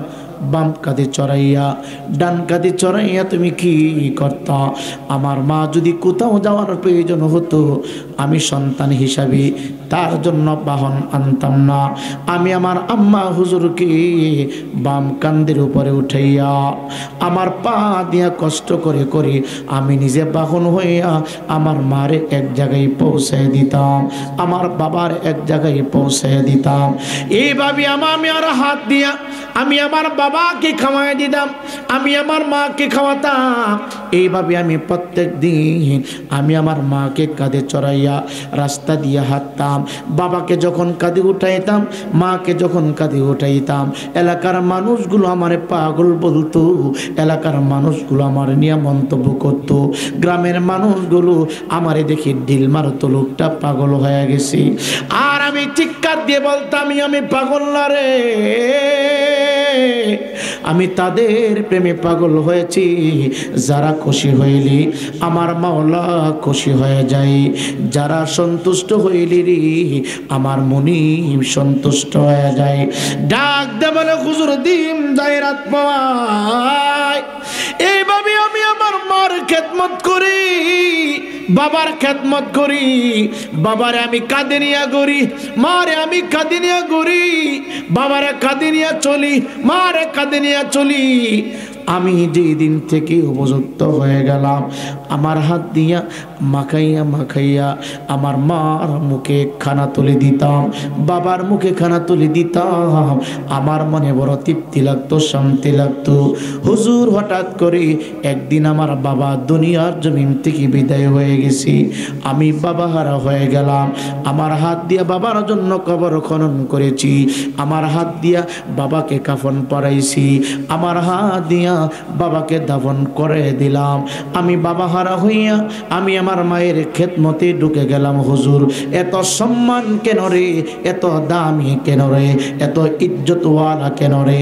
শুধু মার খেদমত করতে যাইয়া, শুধু মার খেদমতের অকারণে, শুধু মার খেদমতের ফজিলত, মার খেদমতের বরকত। ডাক দিয়া কই, হুজুর বাবা হারা যখন হয়ে গেলাম, আমি একটা মিনিটের জন্য মার চেহারা থেকে আমি আমার 2টা চক্ষুই দিক সেদিক করে না, না জানি কোন দিন আমার মা আমার ইতিম বানায় চইলা যায়, না জানি কোন দিন আমার মা আমার জনমের মতো ইতিম বানায় চলে যায়। বাবা হারা কষ্ট আমি একটু মেনে নিয়েছি।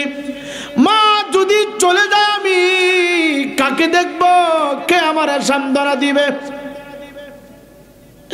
এই উত্তরাঞ্চলের বাবারে কোন নেতা না, নেত্রী না, মা বাবার পাগল হয়ে যাও। নেতা তোমার কবরে যাবে না, নেত্রী তোমার কবরে যাবে না, চেয়ারম্যান মেম্বার কবরে যাবে না। মা বাবা যদি তোমার প্রতি রাজি থাকি, আমার আল্লাহ রহমতের চাদর আমার আল্লাহ তোমার অন্ধকার কবরে আলোকিত করে দিবি। জোরে বলেন না সুবহানাল্লাহ। সম্মানিত হাজিরিন, পাগলা ডাক দে কই, হুজুর আমি আমার মাকে কাঁধে চড়াইতাম, আমি আমার মাকে খানাপিনা করায় দিতাম। হঠাৎ করে আমার মা, আমি একদিন নজর করে দেখি আমার মা হাত তুলে আকাশের দিকে বাড়াইয়া দোয়া করতেছি, আল্লাহ আমার সন্তানকে তুমি এমন একটা জায়গার ভিতরে রাখবা, আসমানেও না জমিনেও না, পৃথিবীর শ্রেষ্ঠ একটা জায়গার ভিতরে আমার সন্তানকে তুমি রাখবা। আমার সন্তানের জন্য তুমি খাবারের ব্যবস্থা করবা, আমার সন্তানের জন্য আরাম আয়েশের ব্যবস্থা করবা। আমার মা আমার সামনে আল্লাহর দরবারে হাত বাড়ায়া দোয়া করতেছি। এইভাবে সময় চলে যায়, রাত হয়। আমি মনে মনে চিন্তা করি আমার মা বিদ্যা মানুষ, মার মুখ দেও না কিছু বাহির হয়। ইমানদার মুসলমান যুবক মা চলে গেল। মাকে আমি নিজের হাত দিয়ে কাফন পরালাম, দাফন করলাম। খাইতে যাই, খাবার ভালো লাগে না। ঘুমাইতে যাই, আমার চোখে ঘুম আসে না। ডানে বামে সামনে পিছনে কোথাও আমার কোনো শান্তি লাগে না। আমি লোহিত সাগরের পাড়া দিয়ে হাঁটতেছি, আর আল্লাহর সৃষ্টির দিকে আমি তাকায়া তাকায়া মুনিবের তাসবিহ পাঠ করতেছি। হঠাৎ করে আমি তাকায় দেখলাম একটা গম্বুজ পানির উপর দিয়া ভাসতেছে ফেনার মতো। আমাকে দেখার পরেই গম্বুজটা নদীর পাড়ে চলে আসলো। আমি মনে মনে চিন্তা করলাম গম্বুজটা আমি একটু পরিদর্শন করি। আমাকে দেখিয়া গম্বুজের গেট খুলে গেল। আমি ভিতরে ঢুকতে সাথে সাথে গেট লেগে গেল। আমি কতই বিনয় করলাম, আমি ভিতর থেকে আর বাহির হইতে পারলাম না। আমি মনে মনে ভেবেছিলাম গম্বুজ মুবারকের ভিতরে ঢুকলে মনে হয় আমার মৃত্যু হয়ে যাবে, আমার অনেক কষ্ট হবে। আল্লাহর কসম করে বলি হুজুর, আমি যতক্ষণ পর্যন্ত বাইরে ছিলাম অশান্তির মধ্যে ছিলাম। গেটের ভিতর দিয়া গম্বুজ মুবারকের ভিতরে ঢুকার সাথে সাথে আমি মনে হয় মহাশোকে আছি। চিৎকার দিয়ে বলেন সুবহান। এ যুবক ভাই, যেই রুমের ভিতরে লাগানো দেখবেন, বাহির থেকে ঘুরে দরজা খোলার পরে দেখবেন ভিতর থেকে একটা ঠান্ডা বাতাস বাহির হয়। যতক্ষণ পর্যন্ত বাহিরে ছিলেন শরীরের ভিতরে গরম একটা তাপ লেগেছে। বাহির থেকে আবার যখন এসি রুমের ভিতরে ঢুকবেন দেখবেন আলাদা একটা ঠান্ডা আপনার শরীরের ভিতরে অনুভব হচ্ছে। পাগলা ডাক দেখো হুজুর, আমি গম্বুজ মুবারকের গেট দিয়ে যখন ভিতরে ঢুকলাম, ভিতরে প্রবেশ করলাম, প্রবেশ করার সাথে সাথে ঢুকার সাথে সাথে আমার শরীরের ভিতরে এমন একটা ঠান্ডা বাতাস লাগলো। ঢুকার সাথে সাথে আমি তাকায় দেখলাম গম্বুজ মুবারকের চতুর্দিকে মিটি মিটি মিটি মিটি বাতি জ্বলতেছে, আলো জ্বলতেছে। ডাক দেখো হুজুর, এটা অন্য কিছু না, আমার মনে হয় আমি জান্নাতের ভিতরে বসবাস করতেছি। আর এত ইজ্জত, এত সম্মান, এটা আমার আমলের পাওয়ার না। আমার জনম দুঃখিনী মা একজন আল্লাহওয়ালা ছিল, একজন মুত্তাকি ইমানদার ছিল রে। আমার মা আল্লাহর ওলি ছিল। আমার মায়ের দুয়ার বরকতে, ওলির সহবতে আমি এত দামি মানুষ হয়েছি। চিৎকার দিয়ে কি সুবহানাল্লাহ বলা যাবে না? এই জন্য অনুরোধ কইরা দেয়া যায়, মা বাবার সাথে বেয়াদবি করবা না, ওলি আল্লাহদের সাথে বেয়াদবি করবা না, পীর মাশায়েখের সাথে বেয়াদবি করবা না। ওলির উসিলাই দিয়া তুমি যদি আল্লাহর দরবারে কোনো কিছু চাও, তোমার আমার জবান অপবিত্র। ওলির খাতিরে, ওলির সহবতে আমার আল্লাহ রাব্বুল আলামিন তোমাকে শান্তি করে দিবে। এই জন্য আমার আল্লাহ বলছি, ইয়া আইয়ুহাল্লাযীনা আমানুত্তাকুল্লাহা ওয়া কুনু মা'আস সাদিকিন। ইয়া আইয়ুহাল্লাযীনা আমানুত্তাকুল্লাহা ওয়া কুনু মা'আস সাদিকিন। হে আমার ইমানদার বান্দারা, আমি আল্লাহকে ভয় করো, সত্যবাদীদের সাথে থাকা। যুবক বাইরে, এই দেশের ভিতরে কোন নবী রাসূলরা কালমার দাওয়াত নিয়ে আসে নাই। এই দেশের ভিতরে পীর ফকির ওলি গাউস কুতুব পাগলেরা ঘরে ঘরে ইসলাম প্রচার করেছে। এই জন্য ওলিদের সহবতে থাকবেন, ওলি আল্লাহর মাজারে আসা যাওয়া করবেন। সাবধান, সেজদা দেওয়া যাবে না, শিরিক করা যাবে না। ওলি আল্লাহর দরবার জিয়ারতের জায়গা, মাজার হলো জিয়ারতের জায়গা। আমি অপরাধী, আপনি অপরাধী, অপরাধগুলি নিয়ে যদি আল্লাহর ওলির দরবারে দাঁড়ায় যায়, আল্লাহর ওলির সহবতে আপনার জন্য রিজিকের ফয়সালা হয়ে যাবে, আপনার জন্য শান্তির ফয়সালা হয়ে যাবে। আল্লাহর মহান ওলি মালিক ইবনে দিনার ডাক দেয়, জগতের মানুষ, আমি বাড়ি থেকে প্ল্যান করলাম হজ করার জন্য। খানাই কাবা যাব, মদিনাতুল মুনাওয়ারায় যাব, নবীর রওজা মুবারক জিয়ারত করার জন্য। খানাই কাবায় যাব তাওয়াফ করার জন্য। আমি বাড়ি থেকে বিদায় হইয়া রাস্তা দিয়ে চলতে শুরু করলাম। এখন তো অনেক কিছু দিয়া ভ্রমণ কইরা মানুষ হজ করতে যায়। তৎকালীন জামানার ভিতরে হয়তো উটের পৃষ্ঠে সুয়ার হইয়া অথবা পা দিয়া হাইটা হাইটা সোনার মক্কা মদিনা যাইতো। আল্লাহর ওলিদের ক্ষমতা কেমন রে, কেন আল্লাহ ওলাদের দরবারে যাব, কেন আমরা ঈসালি সওয়াব করব? আল্লাহর মহান ওলি মালিক ইবনে দিনার ডাক দিয়া বলে, জগতের মানুষ শুনো, আমি চলতে শুরু করলাম, হাঁটতে শুরু করলাম, মক্কা মদিনার কাছাকাছি চলে গেলাম। মক্কা এবং মদিনা যাওয়া আগে আগে একটা জঙ্গলের ভিতরে আমি ঢুকলাম। জঙ্গল পাড়ি দিতে হয়। আমি নজর করে দেখি রে, একটা মানুষের হাত বাঁধা, একটা মানুষের পা বাঁধা, মুখের উপরে কে বা কারা জানি এইভাবে কষ্টিমের মতো আটা লাগাইয়া দিয়েছি।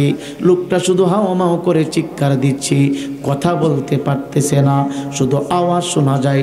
হাতগুলি দড়ি দিয়া বাঁধা, পা দুইটা দড়ি দিয়া বাঁধা। কেন আল্লাহর ওলিদের সাথে সম্পর্ক রাখবেন, কেন ভালোবাসা দিবেন, কে কি বলল না বলল এইদিকে কোনো মনোযোগ দিবেন না। ইসালে সবের মাহফিল চালাইয়া যাবেন, বাধা আসবে, অনেক কিছু মানুষ বলবে, মন দুর্বল করবেন না, মন খারাপ করবেন না। মালিক ইবনে দিনার ডাক দে বলে, জগতের মানুষ, আমার শরীরের ভিতরে হজের কাপড় পরা, আমার শরীরের ভিতরে হজ পালন করতে যাইয়া যে পোশাকগুলো পরিধান করতে হয়, এই পোশাকগুলো আমি পরিধান করলাম। আমি তাকায় দেখলাম তার পা বাঁধা, হাত বাঁধা, মুখে কষ্টিপ লাগানো, কথা বলতে পারে না। আমি তার পাশে দাঁড়ায় বললাম, ও আল্লাহর বান্দা, এই গহীন জঙ্গলের ভিতরে কে তোমার এই অবস্থা করে রেখে দিয়েছে? তোমার হাতে বাঁধা কেন? তোমার পা বাঁধা কেন? মুখের উপরে কষ্টিপ লাগানো কেন? কারণ কি, বিষয়টা কি? এমন কি অন্যায় তুমি করেছ? এমন কি পাপ তুমি করেছ? নিজের উপরে এমন কি জুলুম তুমি করেছ? আমি জানতে চাই। এই লোকটা কোনো কথা বলতে পারে না। আল্লাহর মহান ওলি মালিক ইবনে দিনার রহমাতুল্লাহি আলাইহি হাতের বাঁধন খুলে দিলেন, পায়ের বাঁধন খুলে দিলেন, মুখের কষ্টিপ খুলে দিলেন।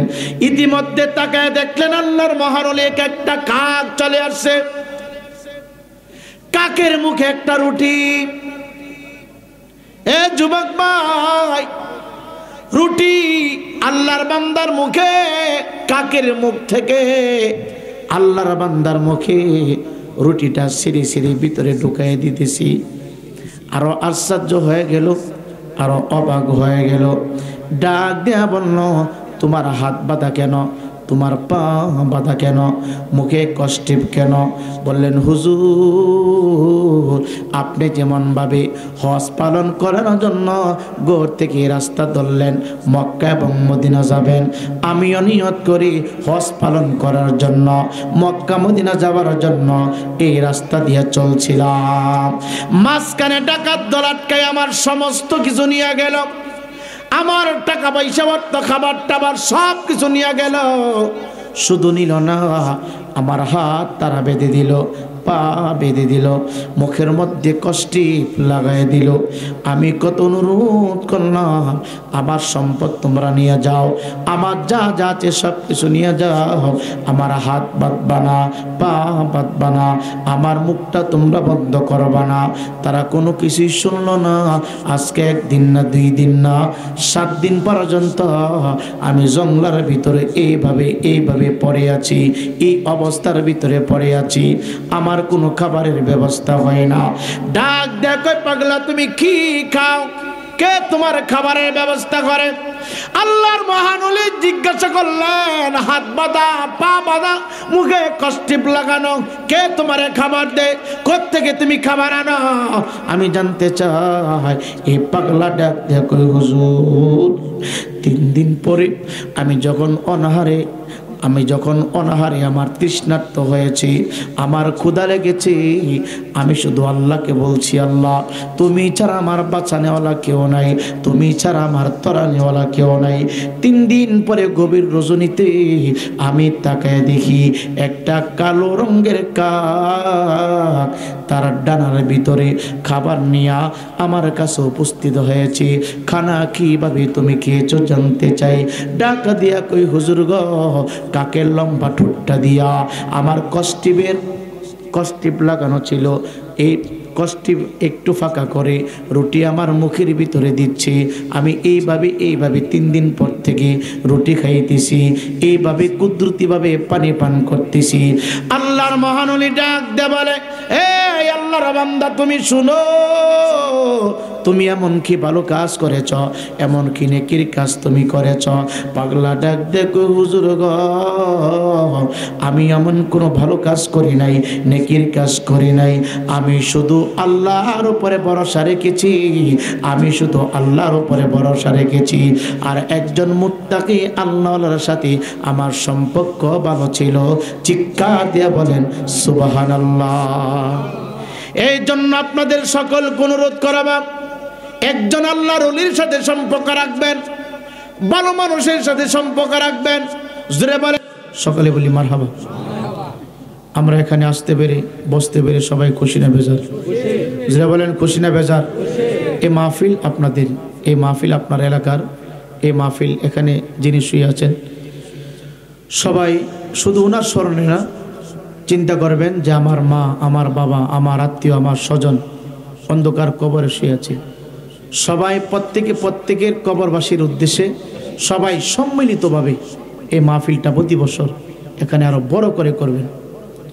সবাই যার যার অবস্থান থেকে সহযোগিতা করবেন। আপনার কাছে আমার বিনয়ের সহিত বলছি, আমি আপনাকে কোনো মাহফিলে, আমি শুরুতে বলছি এখনো বলছি, কোনো প্রকারের ধর্মীয় অনুষ্ঠান নিয়ে আপনি বিরোধিতা করেন না।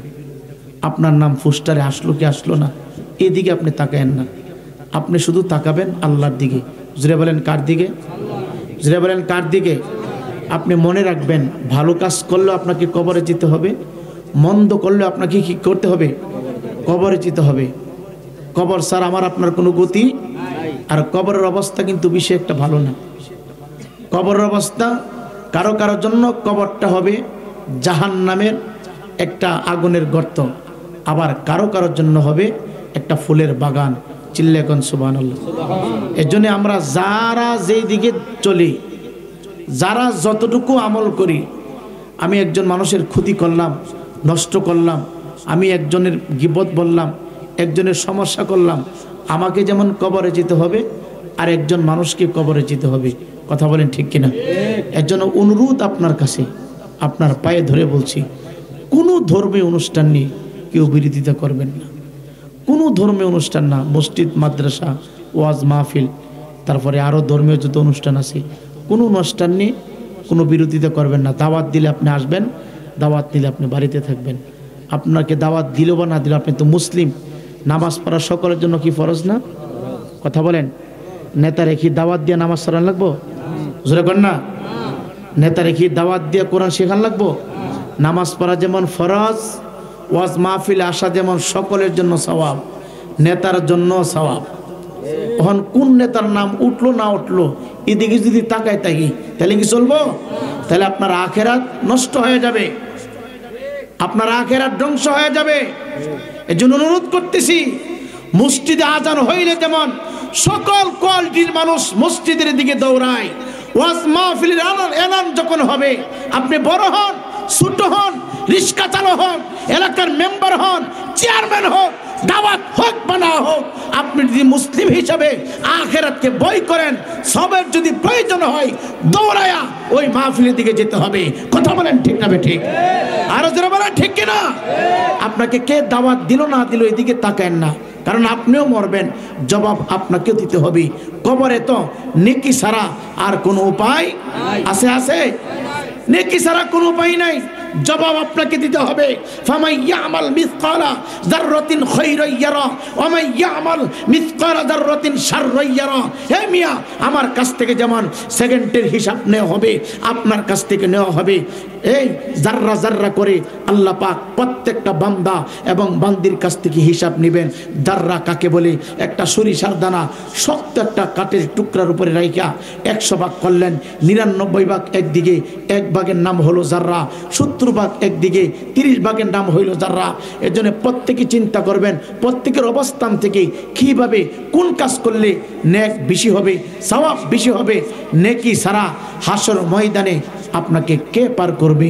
মৃত্যুর পরে নেক আমল ছাড়া আর কোনো ফায়দা আছে? আছে? দুনিয়াতে আমরা যত বড় বক্তা হই না কেন, আমরা দুনিয়াতে যত বড় নেতা হই না কেন, কিন্তু হাসরের মাঠে আমাকে দাঁড়াতে হবে। কথা কোন ঠিক কিনা?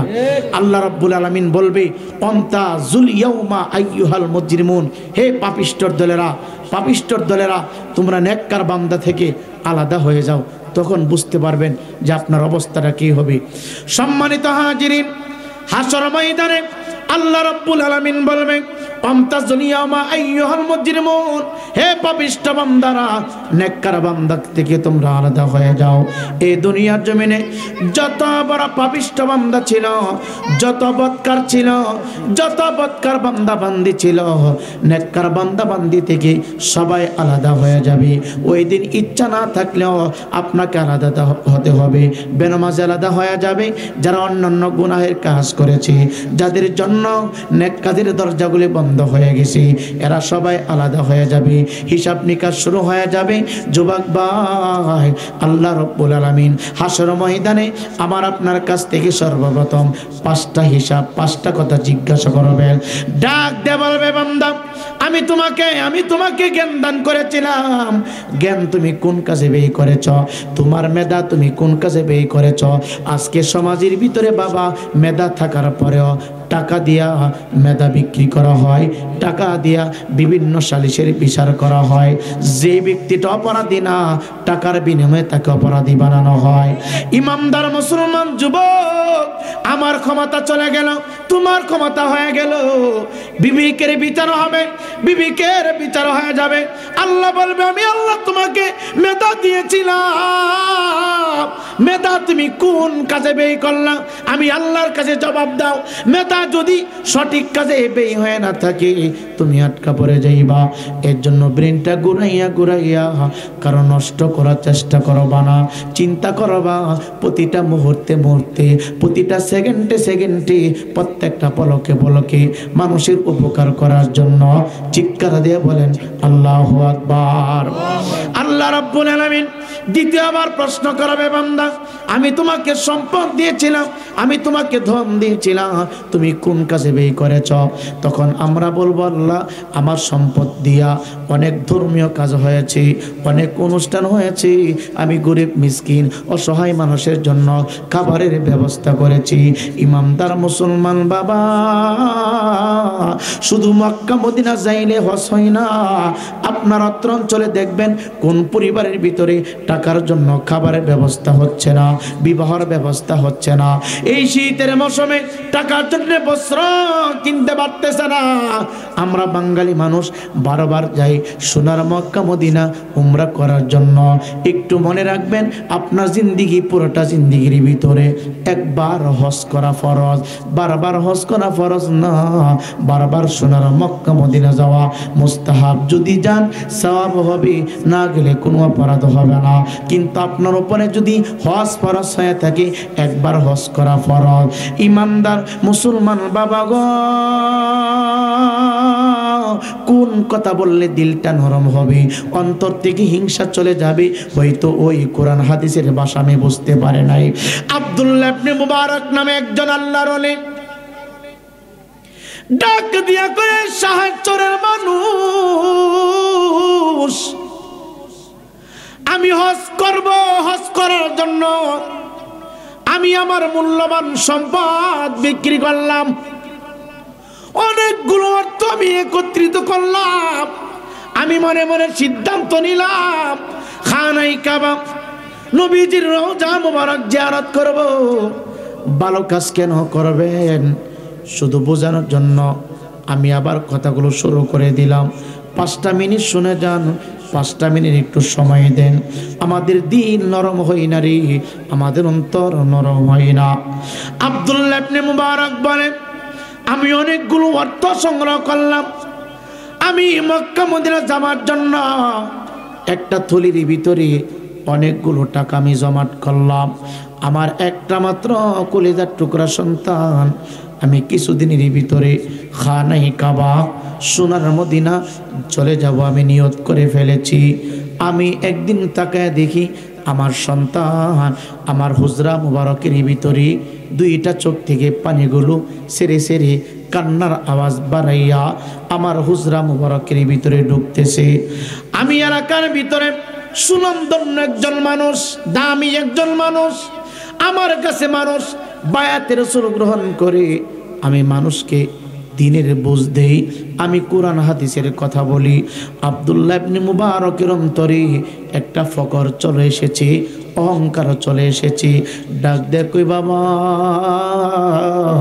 কার এত বড় সাহস তোমার গায়ের উপরে হাত তুললো?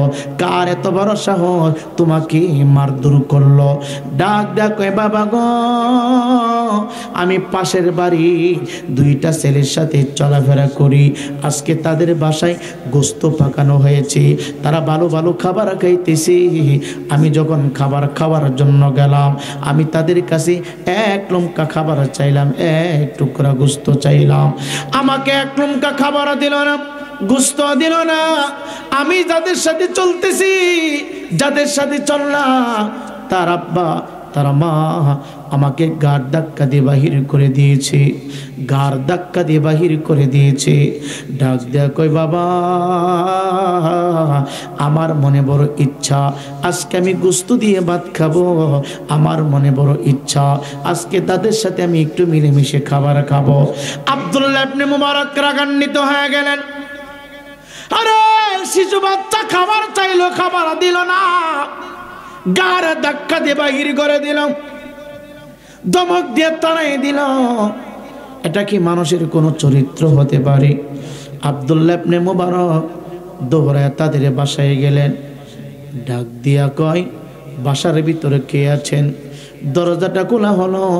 খোলার সঙ্গে সঙ্গে আব্দুল্লাহ ইবনে মুবারক তাকায় দেখি 3 সন্তান নিয়া জনম দুঃখিনী মা আর বাবা খাবার খাইতেছি। চিৎকার দিয়া বলেন সুবহানাল্লাহ। সম্মানিত হাজিরিন, খাবার খাইতেছে। আব্দুল্লাহ ইবনে মুবারক রাগান্বিত হয়ে গেলেন, চোখ 2টা গরম করে দিলেন। ডাক দিয়া কই, আল্লাহর বান্দি, আমার এই বাচ্চাটা ক্ষুধার যন্ত্রণা নিয়া, মনের ইচ্ছা নিয়ে তোমার ঘরের ভিতরে ঢুকছি, তোমার বাচ্চার সাথে খেলাধুলা করি, খাবার খাবি। তুমি কেমন মা, তোমার 3 সন্তানকে গোস্ত দিয়ে খাবার খাওয়াইতেছো, আর আমার সন্তানকে 1 টুকরা গোস্ত তোমার হাত দিয়ে দিতে পারলা না?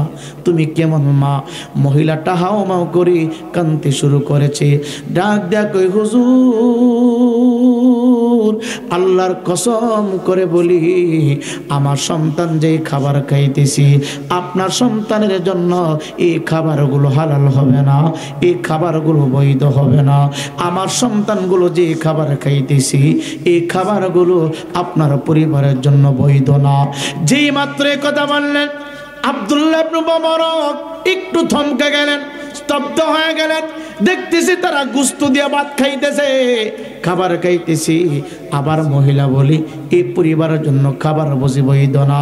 ডাক ডাক কই মা গো মা, তুমি কি বুঝাইতে চাইতেছ, কি বলতে চাইতেছ, একটু ভালো করে বলো। ডাক ডাক কই হুজুর গো, আপনার সন্তানকে কেন গার ধাক্কা দিয়ে বাহির করলাম, কেন দমক দিয়ে তাড়ায় দিলাম জানেননি? আমাদের ঘরের ভিতরে অনেক দিন পর্যন্ত কোনো খাবার নাই। খাবার না পাইয়া আমার আর কলিজার টুকরা সন্তানগুলো খাবারের জন্য কাতরাইতেছে, খাবারের জন্য মাটির উপরে ঘোরাঘুরি করতেছে। কোথাও খাবার নাই, কেউ আমাদের জন্য একটু খাবারের ব্যবস্থা করে দেয় না। রাস্তায় বাহির হয়ে গেলাম খাবার সন্ধান করার জন্য, টাকা দেখি রাস্তার পাশে একটা জঙ্গল, জঙ্গলের ভিতরে একটা গরু মরে আছে। মরে একবারে গরুর বডিটা ফুলে ঢুকলো। বাজারে যাইয়া এই দরিদ্র ফ্যামিলির জন্য যা যা প্রয়োজন সব কিছু কিনে নিয়ে আসলো, আর বাকি টাকাগুলো ফ্যামিলিকে দান করে দিল। এই বছর আর হজে গেলেন না। হজ থেকে তার সহপাঠীরা হজ শেষ করে বাড়িতে চলে আসলেন। তার সহচারী, তার আশপাশ মানুষরা বলি, এরে আব্দুল্লাহ ইবনে মুবারক, খানাই কাবার পাশে তুমি তাওয়াফ করতেছো, আমি তোমারে ডাকলাম তুমি শুনলা না। সাফা এবং মারোয়া পাহাড়ে তুমি দৌড়াদৌড়ি করতেছিলা, আমি তোমারে ডাক দিলাম তুমি শুনলা না। মিনার ঘাটে কুরবানি করতেছ, আমি তোমারে ডাকলাম শুনলা না। এইভাবে নূর নবীর রওজা মুবারকের পাশে দাঁড়াইয়া দাঁড়াইয়া সালাম দিতেছ, তুমি শুনলা না। আমি তোমার পিছনে পিছনেই তো ছিলাম। আব্দুল্লাহ ইবনে মুবারক ডাক দে বলে, আল্লাহর কসম করে বলি, এই বছর আমি হজ করতে পারি নাই, এই বছর আমি হজে যাই নাই, হজে যাই নাই। না, তুমি মিথ্যা বলেছ। আমি তোমাকেই দেখেছি খানাই কাবার পাশে, আমি তোমাকেই দেখেছি মিনা বাজারে, আমি তোমাকেই দেখেছি সাফা এবং মারোয়া পাহাড়ের উপরে, আমি তোমাকে দেখেছি নবীজির রওজা মুবারকের পাশে। তুমি মিথ্যা বলছো, তুমি মিথ্যা বলছো। আব্দুল্লাহ ইবনে মুবারক চিন্তায় পড়ে গেল, টেনশনে পড়ে গেল। আমার মতো আবার কারে দেখলো? আমি তো হজ করতে গেলাম না, সোনার মক্কা মদিনা গেলাম না, আমি তো আল্লাহর ঘর তাওয়াফ করার জন্য হাজির হইলাম না। পাগলা দেখলো কারে? আব্দুল্লাহ ইবনে মুবারক বলে, পাগলা শোনো, এই বছরের হজের টাকাগুলো আমি দরিদ্র পরিবারের জন্য খাবারের ব্যবস্থা করেছি, ফ্যামিলির জন্য খাবারের ব্যবস্থা করেছি। পাগলা খবর কইয়া চইলা গেল। আব্দুল্লাহ ইবনে মুবারক রাত্রিবেলায় যখন ঘুমাইল, আমার আল্লাহ স্বপ্নে দেখাইতেছি, আব্দুল্লাহ ইবনে মুবারক, তুমি এই বছর হজে না যাইয়া এমন একটা উত্তম কাজ করেছ, নেকির কাজ করেছ। এই কাজের উসিলায় এই বছর যত মানুষ হজ করার জন্য আসছে, তোমার দানের উসিলায় সমস্ত পাপী বান্দা বান্দির হজ আমি আল্লাহর দরবারে কবুল করেছি। হে রে আব্দুল্লাহ ইবনে মুবারক, তোমার সামনে একজন দাঁড়াইয়া বলেছে তোমাকে খানাই কাবার পাশে নাকি দেখেছে, সাফা মারোয়া পাহাড়ে দেখেছে, নবীর রওজা মুবারকের পাশে দেখেছে, মিনা বাজারে দেখেছে। আসলেই তোমাকে দেখেছে। আমি আল্লাহ তোমার সুরত একজন ফেরেশতা দিয়া তোমার হজের সম্পূর্ণ কাজগুলি আমি আল্লাহ সম্পূর্ণ কাজগুলি পরিপূর্ণ করাইছি। তোমার সুরত একজন ফেরেশতা পাঠাইয়া তুমি যাইতে পারো নাই, তোমার মক্কা মদিনার কাজগুলো আমি করাইছি। চিন্তা করবা না, এত দামি কাজ করেছ, তোমার জন্য আমি আল্লাহ জান্নাতের দরজা খুলে দিয়েছি। এই জন্যে বারবার উমরা করার প্রয়োজন নাই। উমরার টাকাগুলো দিয়ে যদি দেখেন মসজিদের অবস্থা ভালো না, করে দিবেন। যদি দেখেন মাদ্রাসার অবস্থা ভালো না, করে দিবেন। বাড়িতে টিউবওয়েল নাই, একটা টিউবওয়েল বসায় দিবেন। রাস্তায় বঙ্গনি ধরেছি, রাস্তাটা ভরপুর করে দিলেন। এলাকার ভিতরে বিবাহ টাকার জন্য বিবাহের ব্যবস্থা করতে পারে না, উমরার টাকা দিয়া একটা বিবাহের আয়োজন করে দিলেন। আপনি কি জানেন, আপনি কি জানেন রে বাবা ও যুবক ভাইয়েরা, আপনি যদি বস্ত্রের ব্যবস্থা করে দিতে পারেন, খাবারের ব্যবস্থা করে দিতে পারেন, আপনি যদি মানুষের জন্য সহজ রাস্তা করে দিতে পারেন, আল্লাহ রাব্বুল আলামিন হয়তো একদিন আপনাকে নিয়ে যাবে। কিন্তু আপনি যে সদকাগুলি করলেন, দানগুলো করলেন, এই দানের সওয়াব আসমান আর জমিন যতদিন থাকবে ততদিন পর্যন্ত আপনার আওলাদে কবরে যাইতে থাকবে। আরো জোরে বলেন না। দান হইল বীজের মতো, বীজ চিনেননি? বীজ যেমন সিমের বীজ একটা লাগাইলে একটা গাছ হয়, একটা গাছ থেকে হাজার হাজার সিম হয়। কথা বলেন ঠিক কিনা? দান হইল সিমের বীজের মতো, দান হইল দানের সরার বীজের মতো।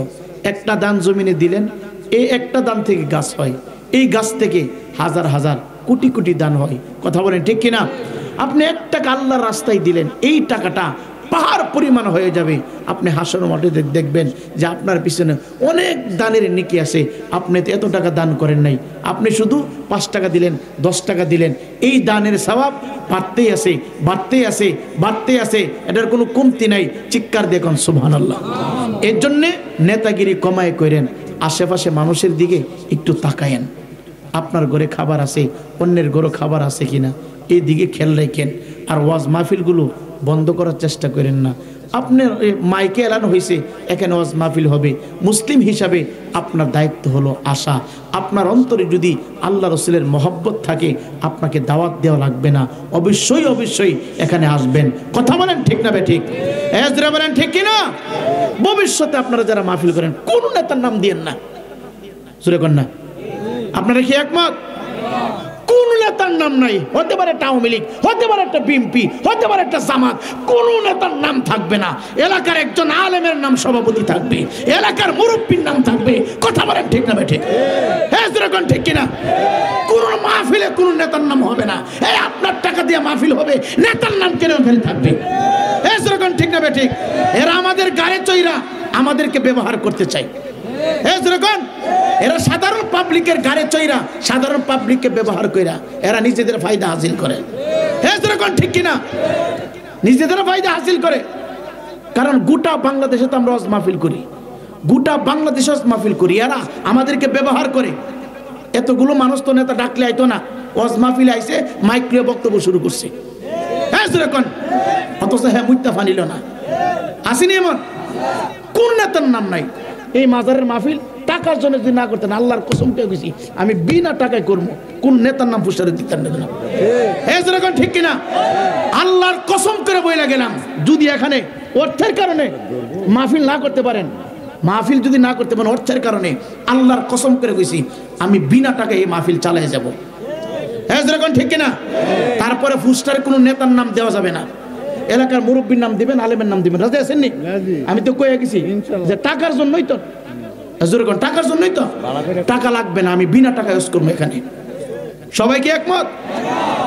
একমত কিনা? অনেকে হাত উঠেছেন নাকি লেগা ডরাইতেছেন নাকি আপনারা? সবাই হাত উঠান। নারায়ে তাকবীর, নারায়ে রিসালাত, নারায়ে গাউসিয়া, চিল্লা এখন মারহাবা। শুধু একজন মুরব্বীর নাম দিবেন, এলাকার মুরব্বী আছে না, মুরব্বী বড় নেতা, কথা বল না, মুরব্বী কি বড় নেতা, মুরব্বী বড় নেতা। আপনারা শুধু মাইক আনবেন আর আমি ফ্রি ওয়াজ করে দিয়ে দেবো। আল্লাহ আমাদের সকলকে কবুল করুক, জোরে কোন আমিন। এটা মাজারের মাহফিল, এখানে কোনো নেতাগিরি চলে না। জোরে কোন, আপনারা কি মাইন্ড করছেন? রাগ করছেন? আপনার যেমন অধিকার আমারও তেমন কি, জোরে কোন না। আমরা কোন নেতারে ভালোবাসি না, আমরা ওই নেতারে ভালোবাসি যে নেতা আমার নবীর পক্ষে থাকে। আমরা ওই লোককে ভালোবাসি যে লোক ওলি আল্লাহর কথা বলে। ওলি আল্লাহর বিরুদ্ধে গেলে যত বড় নেতার খেতা হোক তার আমি সালাম দিতাম না। কথা কোন ঠিক না? এজন্য এই মাহফিল চলছে, চলবে, চলছে, চলবে। জোরে কোন ইনশাআল্লাহ। আপনাদের কোনো অসুবিধা নাই তো? আগামী বছর এখানে মাহফিল হবে কি হবে না? একজন মানুষ পোস্টারের খরচটা দিবেন। আমি তো ফ্রি ওয়াজ করব, মাইক লাগতো না, পোস্টার লাগতো না, পোস্টারের খরচটা দিবেন। একজন মানুষ আছেন নাকি? আপনি দিবেন, নাম কি? ওঠেন, একটু ওঠেন, নামটা লেখেন। ভাই আপনারা কি রাগ করতেছেন?